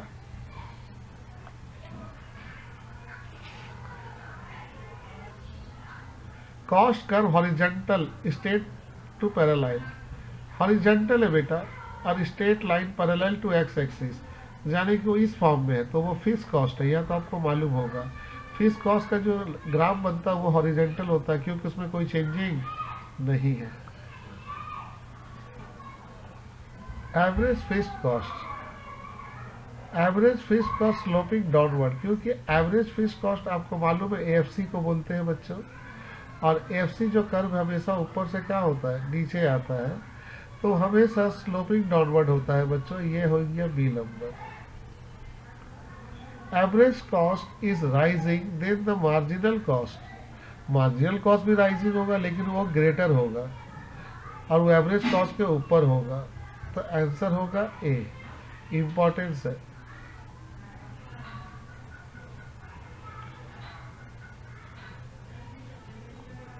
एवरेज कॉस्ट में continue to decline, average cost लगातार बच्चे गिर रहा है।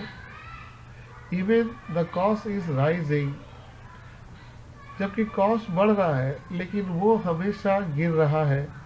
इसका वजह कौन है, variable cost, real, fixed cost, उसका वजह है मार्जिनल कॉस्ट। क्यों बच्चों, क्योंकि एवरेज कॉस्ट जब लगातार गिरता है तब हम लोग क्या देखते हैं कि कौन सा कॉस्ट बढ़ता है, तो मार्जिनल कॉस्ट बढ़ता है, क्योंकि यही दोनों का तो रिलेशन है।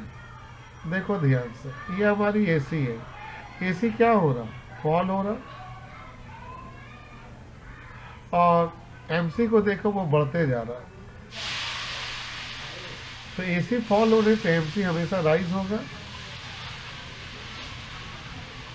Minimum point of average cost, minimum point जो एवरेज कॉस्ट का होता है उसमें प्रोड्यूसर क्या करता है, मैक्सिमम आउटपुट बनाता है, मिनिमम या ऑप्टिमम आउटपुट, तो उसको हम लोग कहते हैं ऑप्टिमम आउटपुट।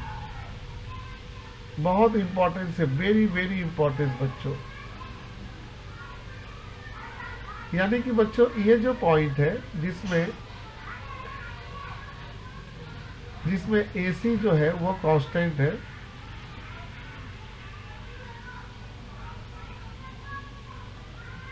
इसको बोलते हैं मिनिमम। इस पॉइंट में फॉर्म जो प्रोडक्शन करते हैं उसे कहते हैं ऑप्टिमम। हाँ, optimum production, optimum production level.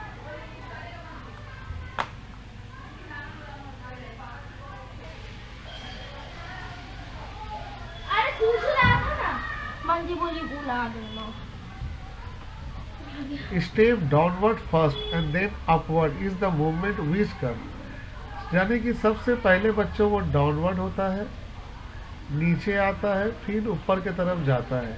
वो कौन है? टीबीसी है, एबीसी है या टीएफसी है? तो पहला बात है टीसी नहीं है, टीबीसी भी नहीं है, एबीसी है। क्योंकि जो बेचारे ऊपर से आकर नीचे जाते हैं वो हमेशा यू शेप्ड होते हैं। ये बहुत इंपॉर्टेंट है बच्चा, एग्जाम में पूछता है कि दो स्टेप है, डाउनवर्ड होती है और फिर अपवर्ड होता है, तो वो कौन सा कर्व है? तो यू शेप वाले कर्व है, और यू शेप वाले सब एवरेज है, चाहे वो मार्जिनल कॉस्ट हो, चाहे एवरेज कॉस्ट हो, चाहे एवरेज वेरिएबल कॉस्ट हो, ये तीनों हमारे यू शेप्ड है।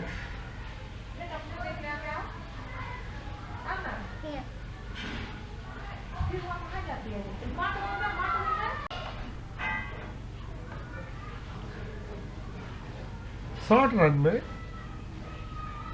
प्रोडक्शन आपका इंक्रीज हो रहा है, लेकिन वो एवरेज फिक्स कॉस्ट क्या होगा?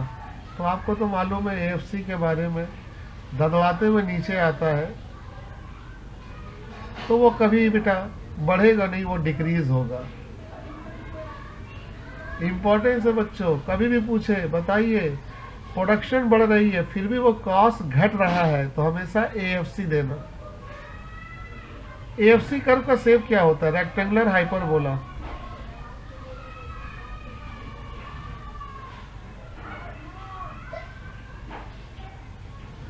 एवरेज टोटल कॉस्ट अगर मिनिमम हो तो क्या होगा? दोनों बराबर हो जाएंगी। एवरेज कॉस्ट अगर मिनिमम हो तो वहां पर MC curve intersect ABC curve, गलत, ये होगा एमसी कर्व एसी कर्व दोनों एक दूसरे को टच करेगा, इंटरसेक्ट करेगा, और इंटरसेक्ट को ही बोलते हैं बच्चा बराबर। एसी और एमसी क्या हो जाएगा? बराबर।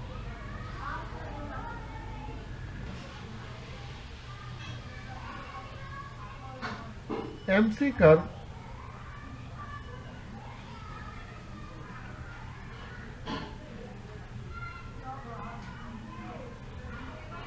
MC curve cut ABC curve. जब एमसी कर्व एसी कर्व को काटता है तो क्या वो ऊपर से काटता है फ्रॉम द अबव या नीचे से? और वो लोएस्ट पॉइंट होता है। तो ध्यान से आप देखिएगा, खुद जवाब आप दीजिएगा। ये देखिए, ये हमारी एसी कर्व है और ये हमारी एमसी कर्व है। एमसी कर्व इसको इंटरसेक्ट कर रहा है, यहाँ से काट रहा है। तो बताइए ऊपर से काट रहा है या नीचे से? तो नीचे से काट रहा है, और ये इसका मिनिमम पॉइंट है, तो फ्रॉम बिलो, और वो पॉइंट हमेशा कहलाएगा लोएस्ट पॉइंट। तो बच्चों इसको हम लोग तीन नाम दे सकते हैं, कांस्टेंट, लोएस्ट पॉइंट और मिनिमम पॉइंट।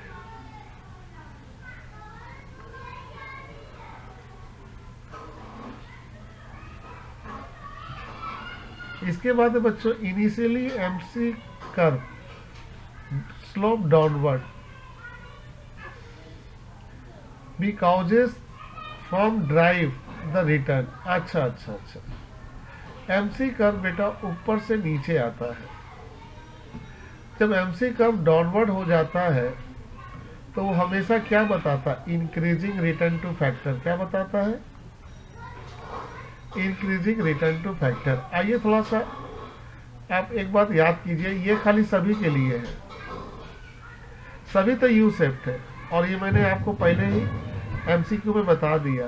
देखिए ध्यान से, ये यहाँ से रुक जाइए, अच्छे से बताते हैं आपको।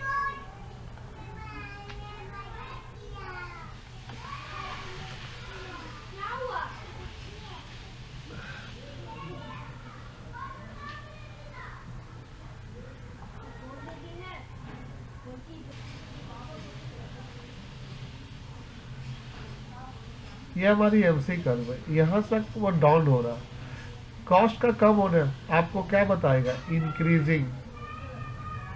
यहाँ पे आके कॉस्ट का कम होना, रुक जाना, ये कहलाएगा डिमिनिशिंग। और यहाँ से बढ़ना, ये आपको कहलाएगा नेगेटिव। तो जब मार्जिनल कॉस्ट क्या यू शेप पे जब भी कोई फॉल होता है, वो हमेशा बताता है कि हम लोग का इंक्रीजिंग हो रहा है, हम लोग फर्म को फायदा हो रहा है क्योंकि कॉस्ट कम हो रहा है।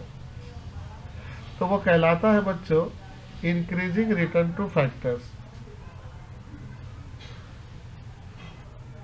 वो कहलाता है बच्चों इंक्रीजिंग रिटर्न टू फैक्टर्स। तो देखो यहाँ इंक्रीजिंग में हम लोग टिक मार लेंगे। अच्छा, मार्जिनल कॉस्ट और एवरेज कॉस्ट अगर दोनों बराबर हो जाए तब क्या होगा, तब वहां दो बातें होंगी।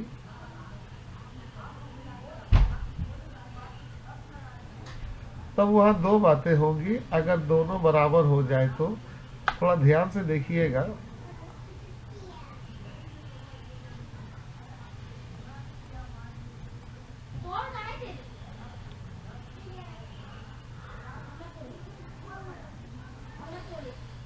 ये हमारी एसी है और ये हमारी एमसी है।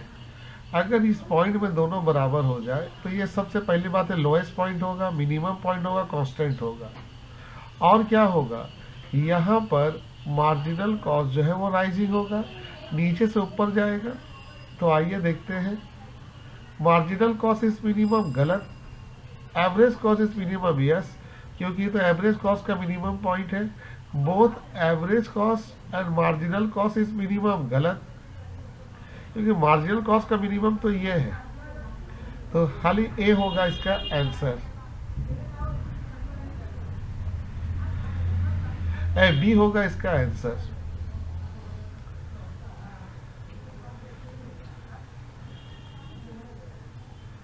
अब आते हैं थोड़ा सा ऊपर के साइड पे। पहले यहाँ देख ले क्या कह रहा है। लॉन्ग रन एवरेज कॉस्ट कर, तो आपको तो मालूम है लॉन्ग रन एवरेज कॉस्ट को हम लोग प्लानिंग कर बोलते हैं, इनवलप कर बोलते हैं और यू शेप कर बोलते हैं। तो देखिए कौन सा नाम दिया हुआ।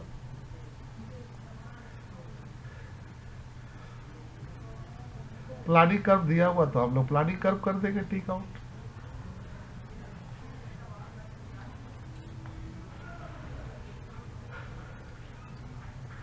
Long run which of the following remain constant. Long run में कौन कांस्टेंट होता है, नंबर ऑफ फॉर्म या industry, input price, level of output या अमाउंट ऑफ प्रॉफिट। सबसे पहला बात है लॉन्ग रन में इनपुट तो आपका चेंज होगा, लेवल ऑफ आउटपुट भी चेंज होगा, प्रॉफिट भी चेंज होगा। नंबर ऑफ फॉर्म में कोई चेंजिंग नहीं होता है। अच्छी क्वेश्चन है, very very importance. Long run में तो सब चेंज होगा लेकिन नंबर ऑफ फॉर्म जो था वही रहेगा।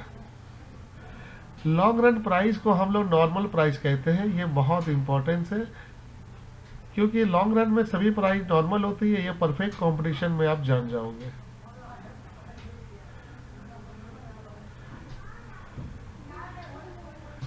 फीस कॉस्ट को हम लोग कौन कौन सा कॉस्ट कहते हैं।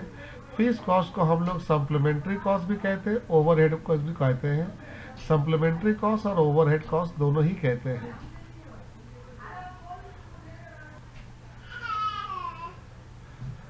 एवरेज कॉस्ट, मार्जिनल कॉस्ट दोनों चेंज होती हैं। कब चेंज होती हैं, वैल्यू विथ आउटपुट या इनपुट, स्केल ऑफ प्रोडक्शन या अमाउंट ऑफ आउटपुट। बेटा एवरेज कॉस्ट और मार्जिनल कॉस्ट जब भी चेंज होती है वो चेंज होती है इनपुट के चलते नहीं, आउटपुट के चलते चेंज होती है। तो यह दो तो है, तो यह दो आउटपुट होगा, एक होगा शॉर्ट रन और एक होगा लॉन्ग रन। तो शॉर्ट रन के लिए हम लोग आउटपुट कहेंगे और लॉन्ग रन के लिए स्केल ऑफ प्रोडक्शन। तो हम लोग यहाँ कहेंगे बी नंबर को स्केल ऑफ प्रोडक्शन और अमाउंट ऑफ आउटपुट।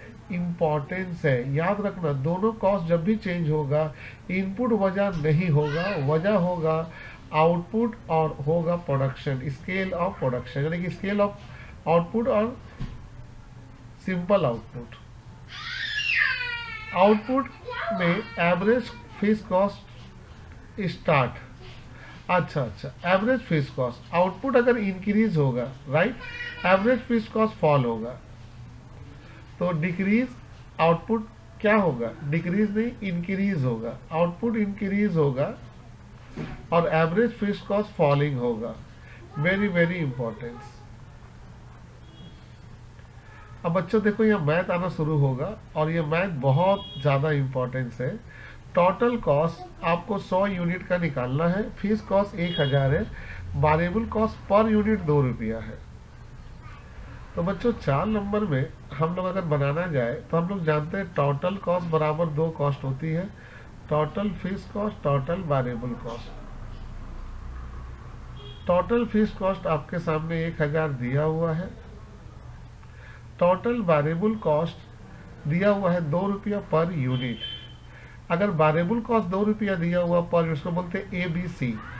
याद रखना वेरिएबल कॉस्ट पर यूनिट को बोलते हैं ABC। ABC जब भी देगा वो 1 यूनिट का होगा, तो ये 2 रुपया दिया हुआ पर यूनिट, यूनिट 100 है, तो 100 को अगर हम 2 से इंटू कर दे तो रिपोर्ट कार्ड आएगा 1000 प्लस,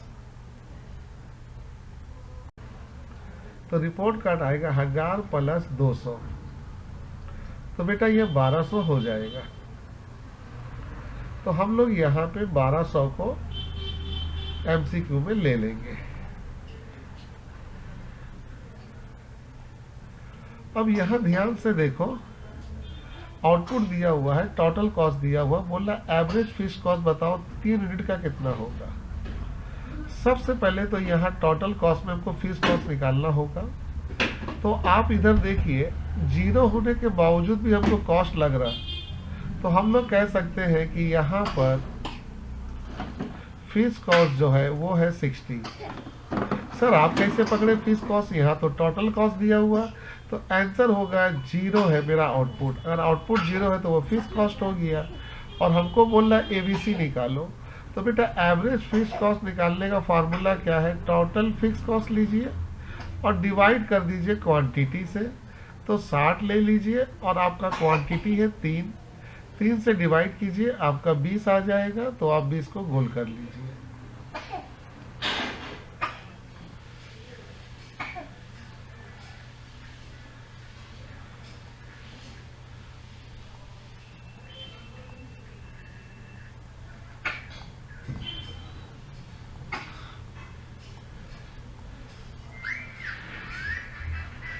अब बच्चों थोड़ा ध्यान से देखो,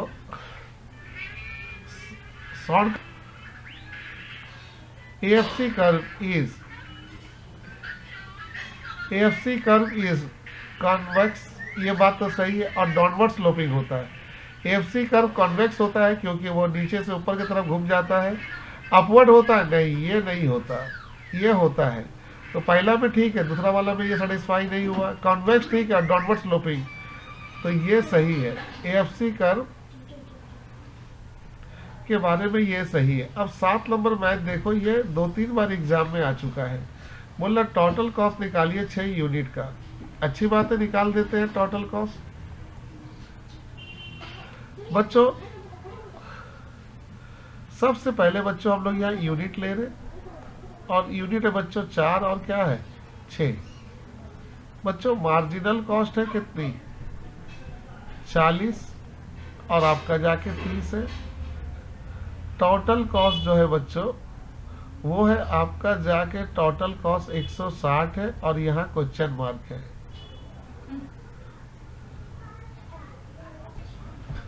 बच्चों हमसे कह रहा है कि मार्जिनल कॉस्ट निकालो, तो बच्चों आपको मार्जिनल कॉस्ट निकालने का फार्मूला याद होगा, TCN minus TCN minus 1।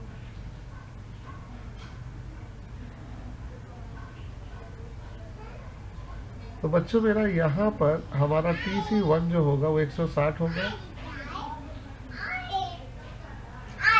TC1 जो होगा वो X होगा, और यहाँ जो होगा वो 160 होगा। और अभी मार्जिनल कॉस्ट कितना है 30, क्योंकि हमें 6 यूनिट का निकालने बोल रहा, यहाँ पर एक क्वेश्चन मार्क है, नहीं दिया हुआ। तो ये वाला जो है बच्चों,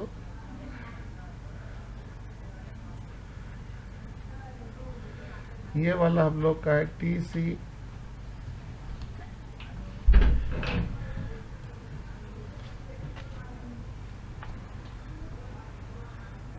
तो बच्चों हम इसको आप देखते हैं फार्मूला लगा के।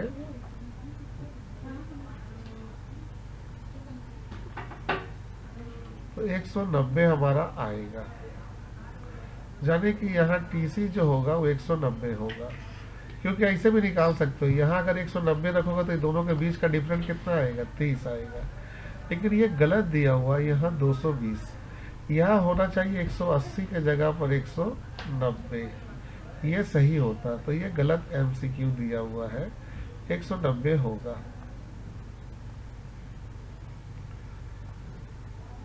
The firm will close down. अगर फर्म क्लोज डाउन कर दे in the period the average revenue is less than, तब एवरेज रेवेन्यू हमेशा कम हो जाएगा एवरेज वेरिएबल कॉस्ट से। तो the firm will close down in the short run. Short run में बेटा एवरेज रेवेन्यू अगर कम हो जाए, किससे, एवरेज रेवेन्यू अगर कम हो जाए, क्योंकि यहाँ शटडाउन की पॉइंट की बात कर रहा है। शटडाउन का मतलब है प्रोडक्शन बंद करना। प्रोडक्शन तभी बंद होगा जब कोई भी कॉस्ट वेरिएबल कॉस्ट से नीचे चला जाएगा, क्योंकि वेरिएबल कॉस्ट मेन कॉस्ट होता है। तो शॉर्ट रन तो सब में मिलना, लॉन्ग रन तो नहीं होगा। शॉर्ट रन यहाँ भी है, मार्जिनल कॉस्ट नहीं देखेंगे, एवरेज वेरिएबल कॉस्ट यस ये देखेंगे। तो शॉर्ट रन में अगर एवरेज रेवेन्यू वेरिएबल कॉस्ट से क्या हो जाए, कम हो जाए, तो वहां प्रोडक्शन शटडाउन हो जाएगा।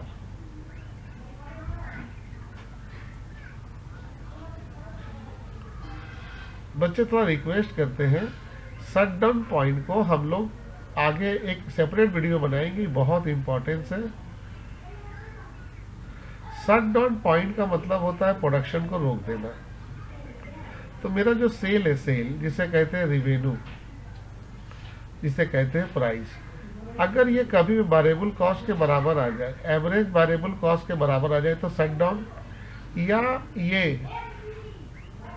या ये कम पड़ जाए, मेरा प्राइस जो है वो कम हो जाए एवरेज वेरिएबल कॉस्ट से, तब भी वो क्या हो जाएगा, शटडाउन।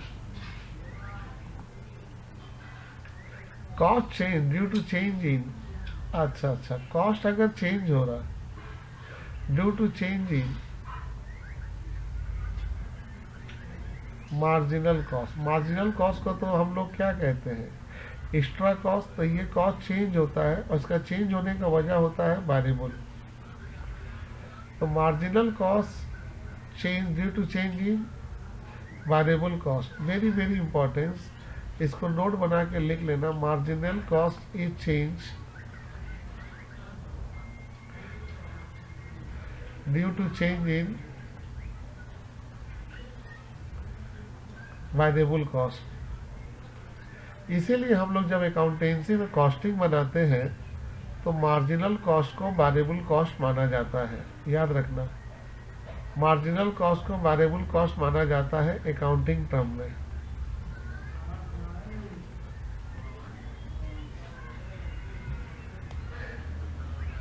अच्छा, dot dot dot is rising और MC कर्व, तो MC कर्व का ताल्लुक तो AC से होता है। AC कर्व अगर राइजिंग होता है तो MC curve must be above to it, हमेशा उसके ऊपर होगा, यानी कि B नंबर इसके ऊपर होगा। अबव का मतलब ग्रेटर भी कभी कभी दे सकता है, तब उस वक्त मार्जिनल कॉस्ट ग्रेटर हो जाएगा। ये बार बार आपके सामने आ रहा है बच्चों, आपको याद होगा। ये हमारा AC है और ये हमारा MC है।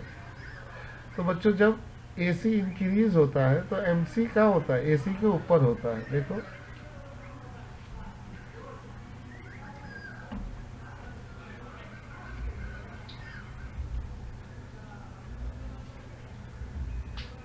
change in cost due to 1 unit of change in output is called change in cost due to 1 unit change in output. Change in cost due to change in 1 unit of output is called the cost. तो यह एक word देना हम लोग को. Change in total cost यहाँ कहाँ दोगे? Change in total cost due to change in 1 unit of output is called marginal cost. My dear friend, marginal cost को हम लोग इस तरीके से लिखते हैं, change in total cost due to change in output.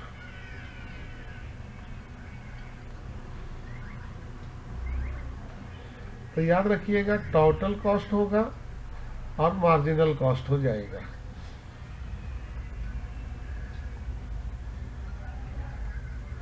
Modern industry unit fest, ये उतना इंपॉर्टेंस नहीं है, इसको इग्नोर कर दो.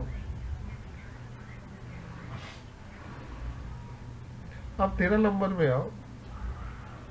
आउटपुट जो है फर्म का शॉर्ट रन में, सबसे पहले इन the short run it's average fixed cost.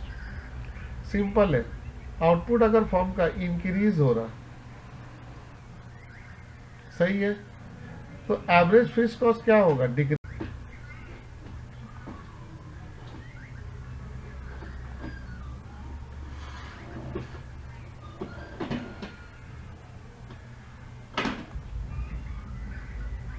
Total cost निकालिए 300 यूनिट का. अगर फिक्स कॉस्ट 10,000 हो, वेरिएबल कॉस्ट हो 20 रुपया. बच्चों यहाँ पर हम लोग सबसे पहले टीसी के बारे में जाने. टीसी हमारी जो होती है बच्चों, वो होती है टोटल फिक्स कॉस्ट और टोटल वेरिएबल कॉस्ट. बच्चों यहाँ टोटल फिक्स कॉस्ट तो 10,000 है और टोटल वेरिएबल कॉस्ट 2 रुपया पर यूनिट है. ये जो 2 रुपया दिया हुआ, इसको पर यूनिट समझना. तो 300 इंटू 20, तो ये 10,000 हो गया बच्चों, और ये हो गया आपका जाके 6,000. तो हम लोग का जो एमसीक्यू होगा उसमें 16,000 में हम लोग टिक मार देंगे. अच्छा बच्चों, 10 यूनिट बनाने में 400 रुपया लग रहा, 20 यूनिट बनाने में 800 रुपया लग रहा. आपको बोलना मार्जिनल कॉस्ट निकालो. तो मार्जिनल कॉस्ट निकालना बहुत आसान है बच्चों. हम लोग यहाँ पर सबसे पहले यूनिट ले लें और इसके बाद यहाँ पे हम लोग ले लें टीसी. बच्चों यहाँ 10 यूनिट है, 10 यूनिट में 400 लग रहा, 20 यूनिट में बच्चों 800 लग रहा. तो बोलना मार्जिनल कॉस्ट बताओ. तो मार्जिनल कॉस्ट क्या होता है? Change in total cost, TC N minus TC N minus 1. तो बच्चों ये मेरा टीसी है, ये मेरा टीसी एन है, और ये मेरा जो है टीसी एन माइनस 1 है. तो पहले 800 ले लो बच्चों, 800 में से 400 घटा दो, तो आपका आंसर आएगा 400.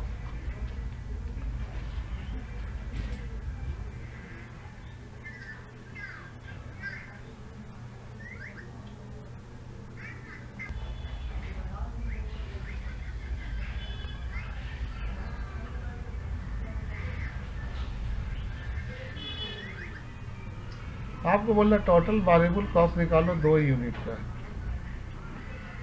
अच्छा, 2 यूनिट का वेरिएबल कॉस्ट निकालो. तो निकाल दीजिए.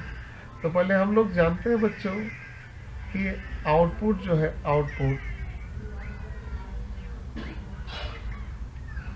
वो 0 है. अगर आउटपुट 0 है तो जाहिर है फिक्स कॉस्ट का पता चल गया. फिक्स कॉस्ट यहाँ पे 30 है.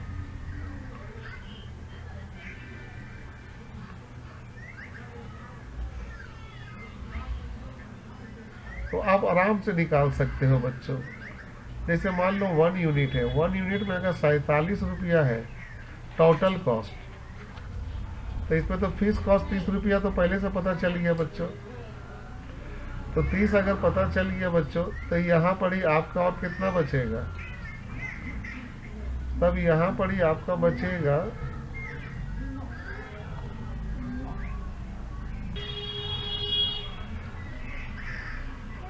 47 17 होगा बच्चों वेरिएबल कॉस्ट। 2 यूनिट में आपका है 60, तो 60 में आपका तो 30 रुपया फीस कॉस्ट है ही है बच्चों। तो जाहिर है और जो बचा 30 वो क्या हो जाएगा वेरिएबल कॉस्ट। तो हमको वेरिएबल कॉस्ट निकालना 2 यूनिट का, तो वो 30 रुपया हो गया।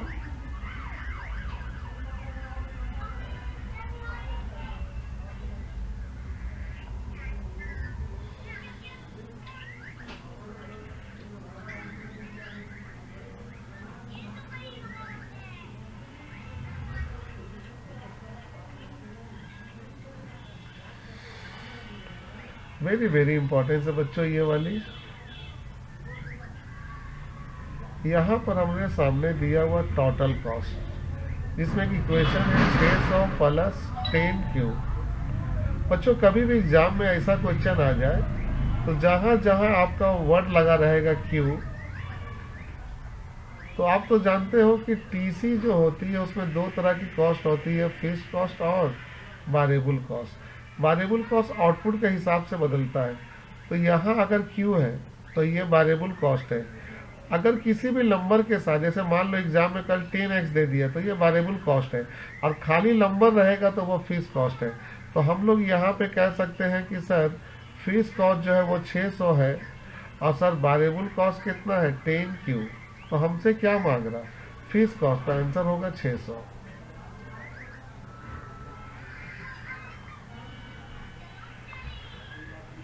इसको एक एग्जाम्पल से और समझाते हैं बच्चों, ज़्यादा अच्छा क्लियर हो जाएगा आपका।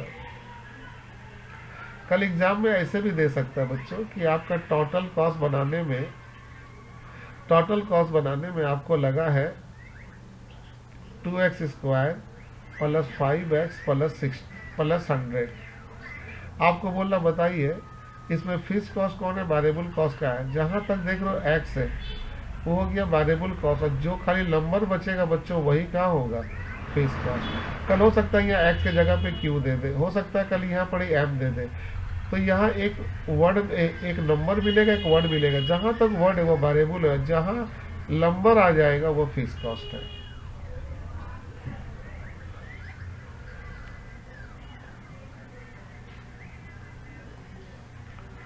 टोटल 200 यूनिट बनाने में 4000 रुपया लग रहा है, 220 बनाने में 4500 लग रहा है, तो मार्जिनल कॉस्ट बताओ। सेम आ गया बच्चों।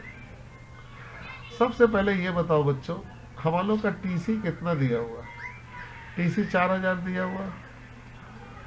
फिर हम लोग का सेकेंड टीसी कितना है 4500। टीसी बढ़ा कितना 500, तो मार्जिनल कॉस्ट 500 हो जाएगा। या तो मार्जिनल कॉस्ट निकालने का फार्मूला आप जानते हो, TCN माइनस TCN-1। तो हम लोग का 4500 ले लो और 4000 ले लो, इनमें से घटा दो तो कितना होगा 500। तो हम लोग का MCQ के मुताबिक 500 टिक आउट हो जाएगा।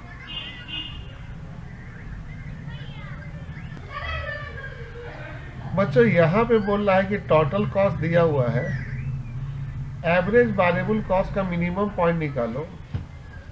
ये बच्चों हम लोग का 5th सेमेस्टर का मैथ है, जो यहाँ गलती से दे दिया है 5th सेमेस्टर। ये हम लोग का 5th सेमेस्टर का मैथ है जो गलती से दे दिया है। इसे हम लोग अभी सॉल्व नहीं करेंगे और ना ही एग्जाम में आएगा, ये 5th सेमेस्टर का है। 7 नंबर में हम क्या देख रहे हैं बच्चों, हम लोग का कॉस्ट ऑफ प्रोडक्शन दिया हुआ। आपको बोला मिनिमम एवरेज कॉस्ट निकालो प्रोडक्ट का 2 यूनिट का। तो बच्चों सबसे पहली बात है कि हम लोग यहाँ पर आउटपुट को ले लें।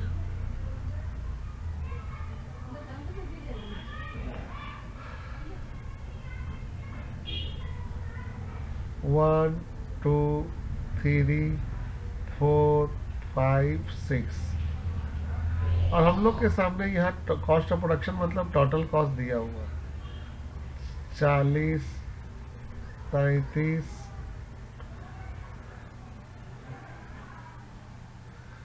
37 35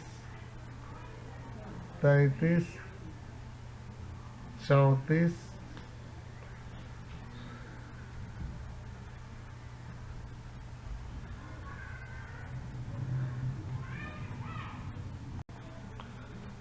तो बच्चों यहाँ पर नेक्स्ट 6 यूनिट तक का दिया हुआ है, मैं गलत उतारा था, ठीक कर रहा हूँ। 0 1 2 3 4 5 और 6, और टोटल कॉस्ट दिया हुआ है 40 38 37 35 33 34 और 35। हमसे कह रहा है कि मिनिमम एवरेज कॉस्ट निकालो। देखो, तो आपको मालूम है एसी कैसे निकालते हो, टीसी डिवाइडेड बाई क्यू। अगर हम इसको 0 डिवाइड करेंगे तो इन्फिनिटी, ये 38 होगा, ये होगा 34.5।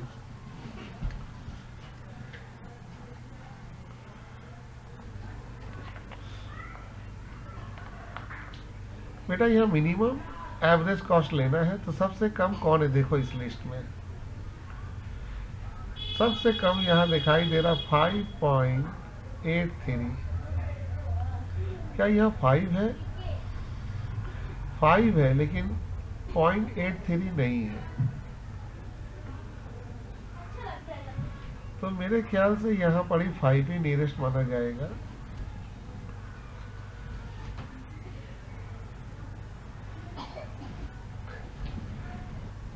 जबकि आंसर दे रहा है बच्चों D, none of this. None of this इसलिए दे रहा है क्योंकि यहाँ पर ही, नहीं सॉरी नन ऑफ दिस ही होगा, वेरी गुड। क्योंकि यहाँ पर ही तो एवरेज कॉस्ट मिनिमम 5.83 और वो कितना यूनिट में 6 है, नन ऑफ दिस। क्योंकि 6 यूनिट में एवरेज कॉस्ट क्या लग रहा है, सबसे कम लग रहा। अब थोड़ा सा आगे चलते हैं बच्चों।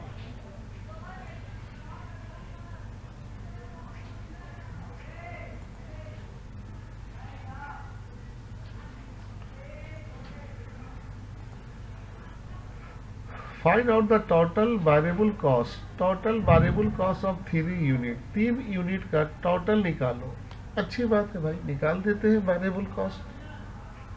सबसे पहले हमें ये बताओ हमारी आउटपुट कितनी है। हमारी आउटपुट है 0 1 2 3, ठीक है। और हमारी टीसी जो है वो है आपका जाके, टीसी जो है हमारी 60 है, 80 है, 95 है और आपका 108 है।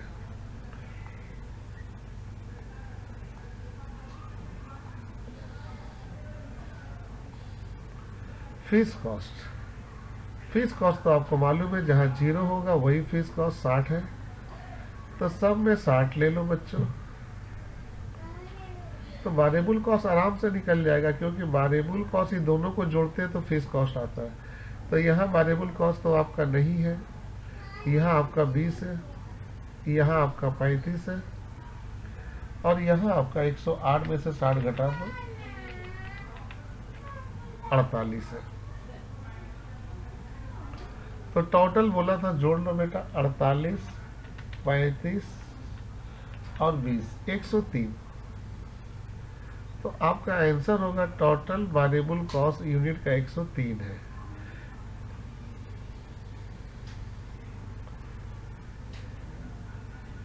यहाँ पे हम लोग को सी दे रहा है 48, total variable cost of 3 unit. अच्छा, 3 यूनिट का खाली मांग रहा था, 3 यूनिट का 48।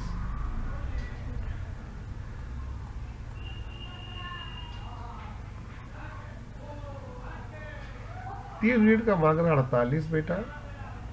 अगर 3 2 5 6, अगर 6 यूनिट का मांगता तब तो बेटा 6 यूनिट का टोटल वेरिएबल कॉस्ट 103 होता। सवाल जब भी आएगा तो ज़्यादातर बोलता है 6 यूनिट का निकालो, तो 3 2 5 और 1 6, इसको जोड़ेंगे तो 103 होगा खाली, लेकिन मेरे को 3 यूनिट का बोलना और वो होगा 48।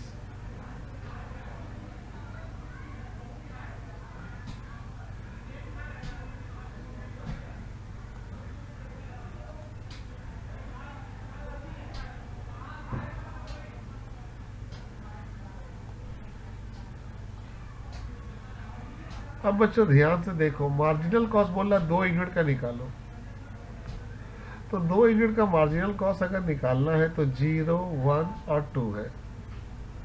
टीसी हम लोग के सामने दिया हुआ है, टीसी है 20, 25, सॉरी बेटा,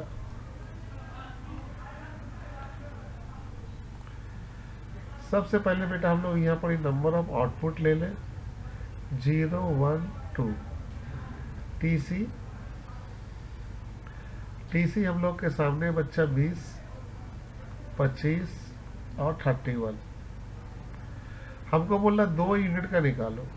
तो अगर हम मार्जिनल कॉस्ट निकालें तो पहला का तो डैश हो जाएगा, दूसरा में 25 से 20 गया 5, 31 से 25 को घटाओगे, अगर 31 को अगर 25 से घटाओगे तो ये आपका आएगा बच्चों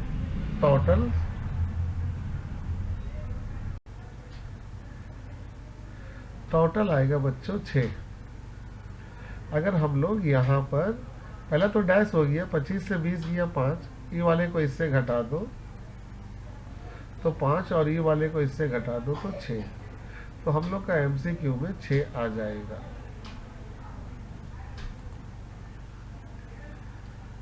बोलना एवरेज कॉस्ट फंक्शन दिया हुआ है, आपको बोलना टोटल वेरिएबल कॉस्ट निकालिए फर्म का 20 यूनिट का। अच्छी बात है भाई।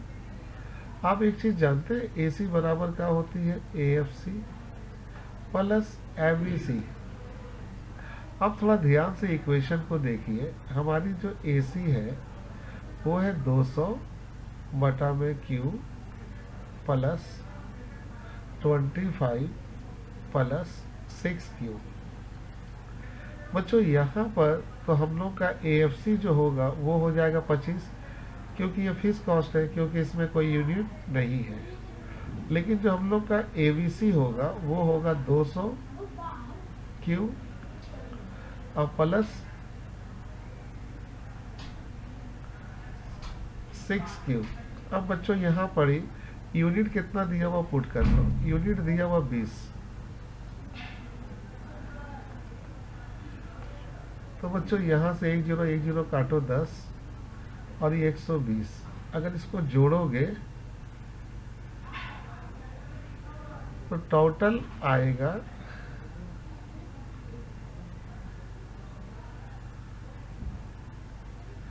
जो आएगा बच्चों वो होगा 130। ध्यान से देखो, हमारा एबीसी आ गया 130, लेकिन सवाल में ना एबीसी नहीं मांग रहा। ध्यान से देखो, टोटल वेरिएबल कॉस्ट मांग रहा। तो आपको थोड़ा सा याद करना होगा, एबीसी आप कैसे निकालते हो, total variable cost divided by Q. तो यहाँ 130 ले लो और टोटल वेरिएबल कॉस्ट नहीं दिया हुआ है, लेकिन क्यू दिया हुआ है 20।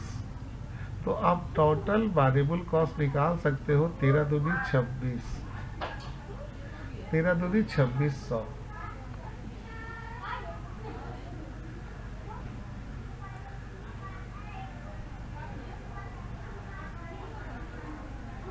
तो बच्चों यहाँ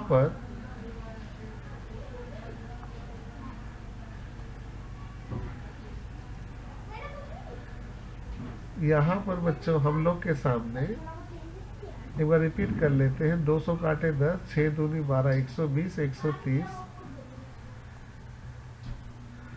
तो हम लोगों का एबीसी 130 दे दिए, 13 दूनी 2600।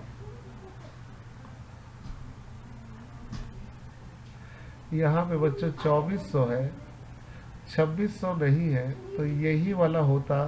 तो ये जो सॉल्व किया है गलत है बच्चों, यहाँ 2600 होगा। अब ये सवाल को बहुत इम्पोर्टेंस दे दो। अब देखो बच्चों, 200 यूनिट में 4000 और 300 यूनिट में 5000 लग रहा। अब variable cost per unit constant है, तो फिक्स कॉस्ट बताओ कितना होगा। अच्छी बात है, देखते हैं। ये आप नोट कर चुके होंगे।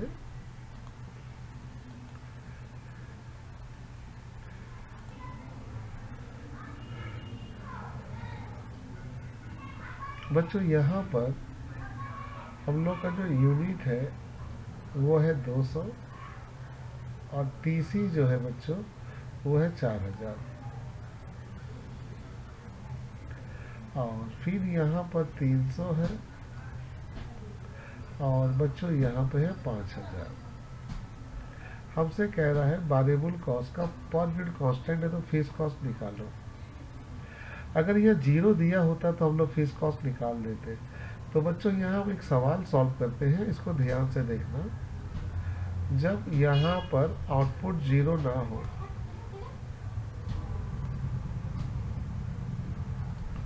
जब आउटपुट जीरो नॉट गिवन, तो हम लोग यहाँ पे सबसे पहले एवरेज वेरिएबल कॉस्ट निकालेंगे, और उसका फार्मूला होगा चेंज इन टोटल कॉस्ट बटा में चेंज इन क्वांटिटी। तो चेंज लेना है, तो 5000 माइनस 4000, यूनिट का भी चेंज लो, 300 माइनस 200। तो पहला 1000 आएगा बच्चों, और नीचे आएगा 100। तो आपका 10 रुपया आ गया वेरिएबल कॉस्ट। तो आप तो फीस कॉस्ट निकाल सकते हो, क्योंकि आपको मालूम है फीस कॉस्ट जो होती है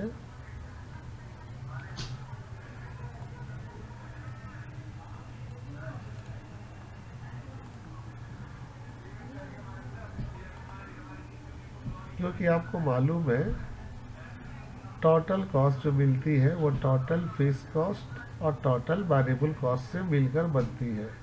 तो आप किसी का भी निकाल सकते हो फीस कॉस्ट, तो इसका भी निकालोगे सेम होगा, इसका भी निकालोगे तो सेम होगा। तो पहले का ही निकाल देते हैं। टोटल कॉस्ट हम ले लिए 4000, टोटल फीस कॉस्ट, लेकिन वेरिएबल कॉस्ट तो आया 10 रुपया। तो 4000 का यूनिट है 200, 200 इंटू 10, तो ये 2000 होगा, इधर आके माइनस हो जाएगा, और टोटल फीस कॉस्ट हो जाएगा आपका जाके 2000। तो यहाँ पर हम लोग 2000 को देखना चाहेंगे, देना तो चाहिए 2000, तो 2000 यहाँ होना भी चाहिए। 2000 है बच्चों। अच्छा बच्चों, यहाँ पे दिया हुआ है कॉस्ट फंक्शन और break even output of the firm is. अच्छी बात है, इसको मिटा देता हूँ बच्चों।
कॉस्ट फंक्शन 1000 है।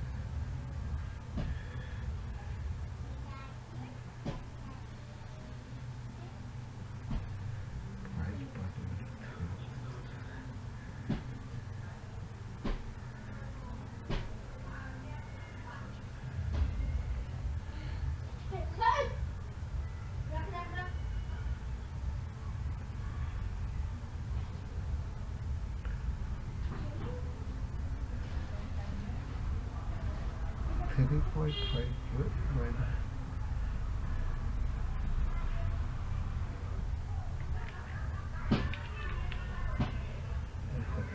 और 0.5।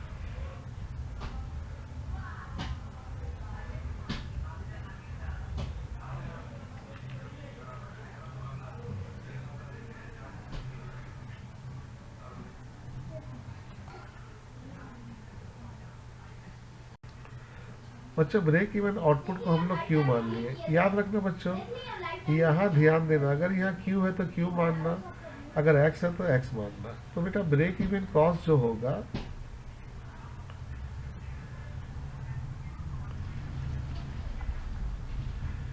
ये मेरा क्वांटिटी और रेट दिया हुआ 3.5, तो 3.5 क्यू आपका हो गया ब्रेक इवन कॉस्ट। और सवाल में कॉस्ट का इक्वेशन दिया हुआ है 1000 प्लस 3Q, तो जिसमें हम लोग के सामने जो कॉस्ट है ब्रेक इवन कॉस्ट, उसका वैल्यू यहाँ पुट कर दे रहे हैं।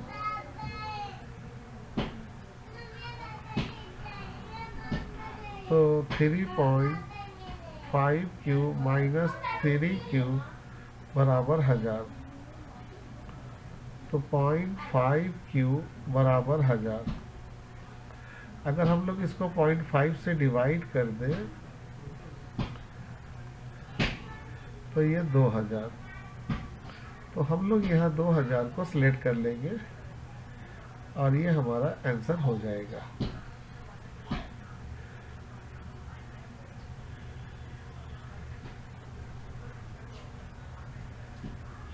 Consider the following cost function, which of the following statement is true? कौन सा स्टेटमेंट ट्रू है? पहली बात है ये तो फिक्स कॉस्ट है और ये पूरा वेरिएबल कॉस्ट है, तो फिक्स कॉस्ट सही है बच्चों 500 वाला। बी नंबर वेरिएबल कॉस्ट, तो हम लोग कह सकते हैं सर सी सही है। अच्छी सवाल है, बहुत अच्छा था बच्चों। बच्चों इसको भी आप थोड़ा ध्यान से देखिए, ये हमारी कॉस्ट फंक्शन है 500 plus 6Q square minus 0.25Q। यहाँ तक तो ये वेरिएबल है और ये हमारा कौन है फिक्स, तो ए और बी 500 फिक्स्ड है सही है और ये वेरिएबल है, तो आंसर हो गया सी। बच्चों इस सबको अच्छे से आप नोट कर लेना, देख लेना बार बार, क्योंकि इतना ज़्यादा MCQ है इसमें। अगर एक बार आप सही से देख लिए तो एग्ज़ाम में आपको कोई रोक नहीं सकता।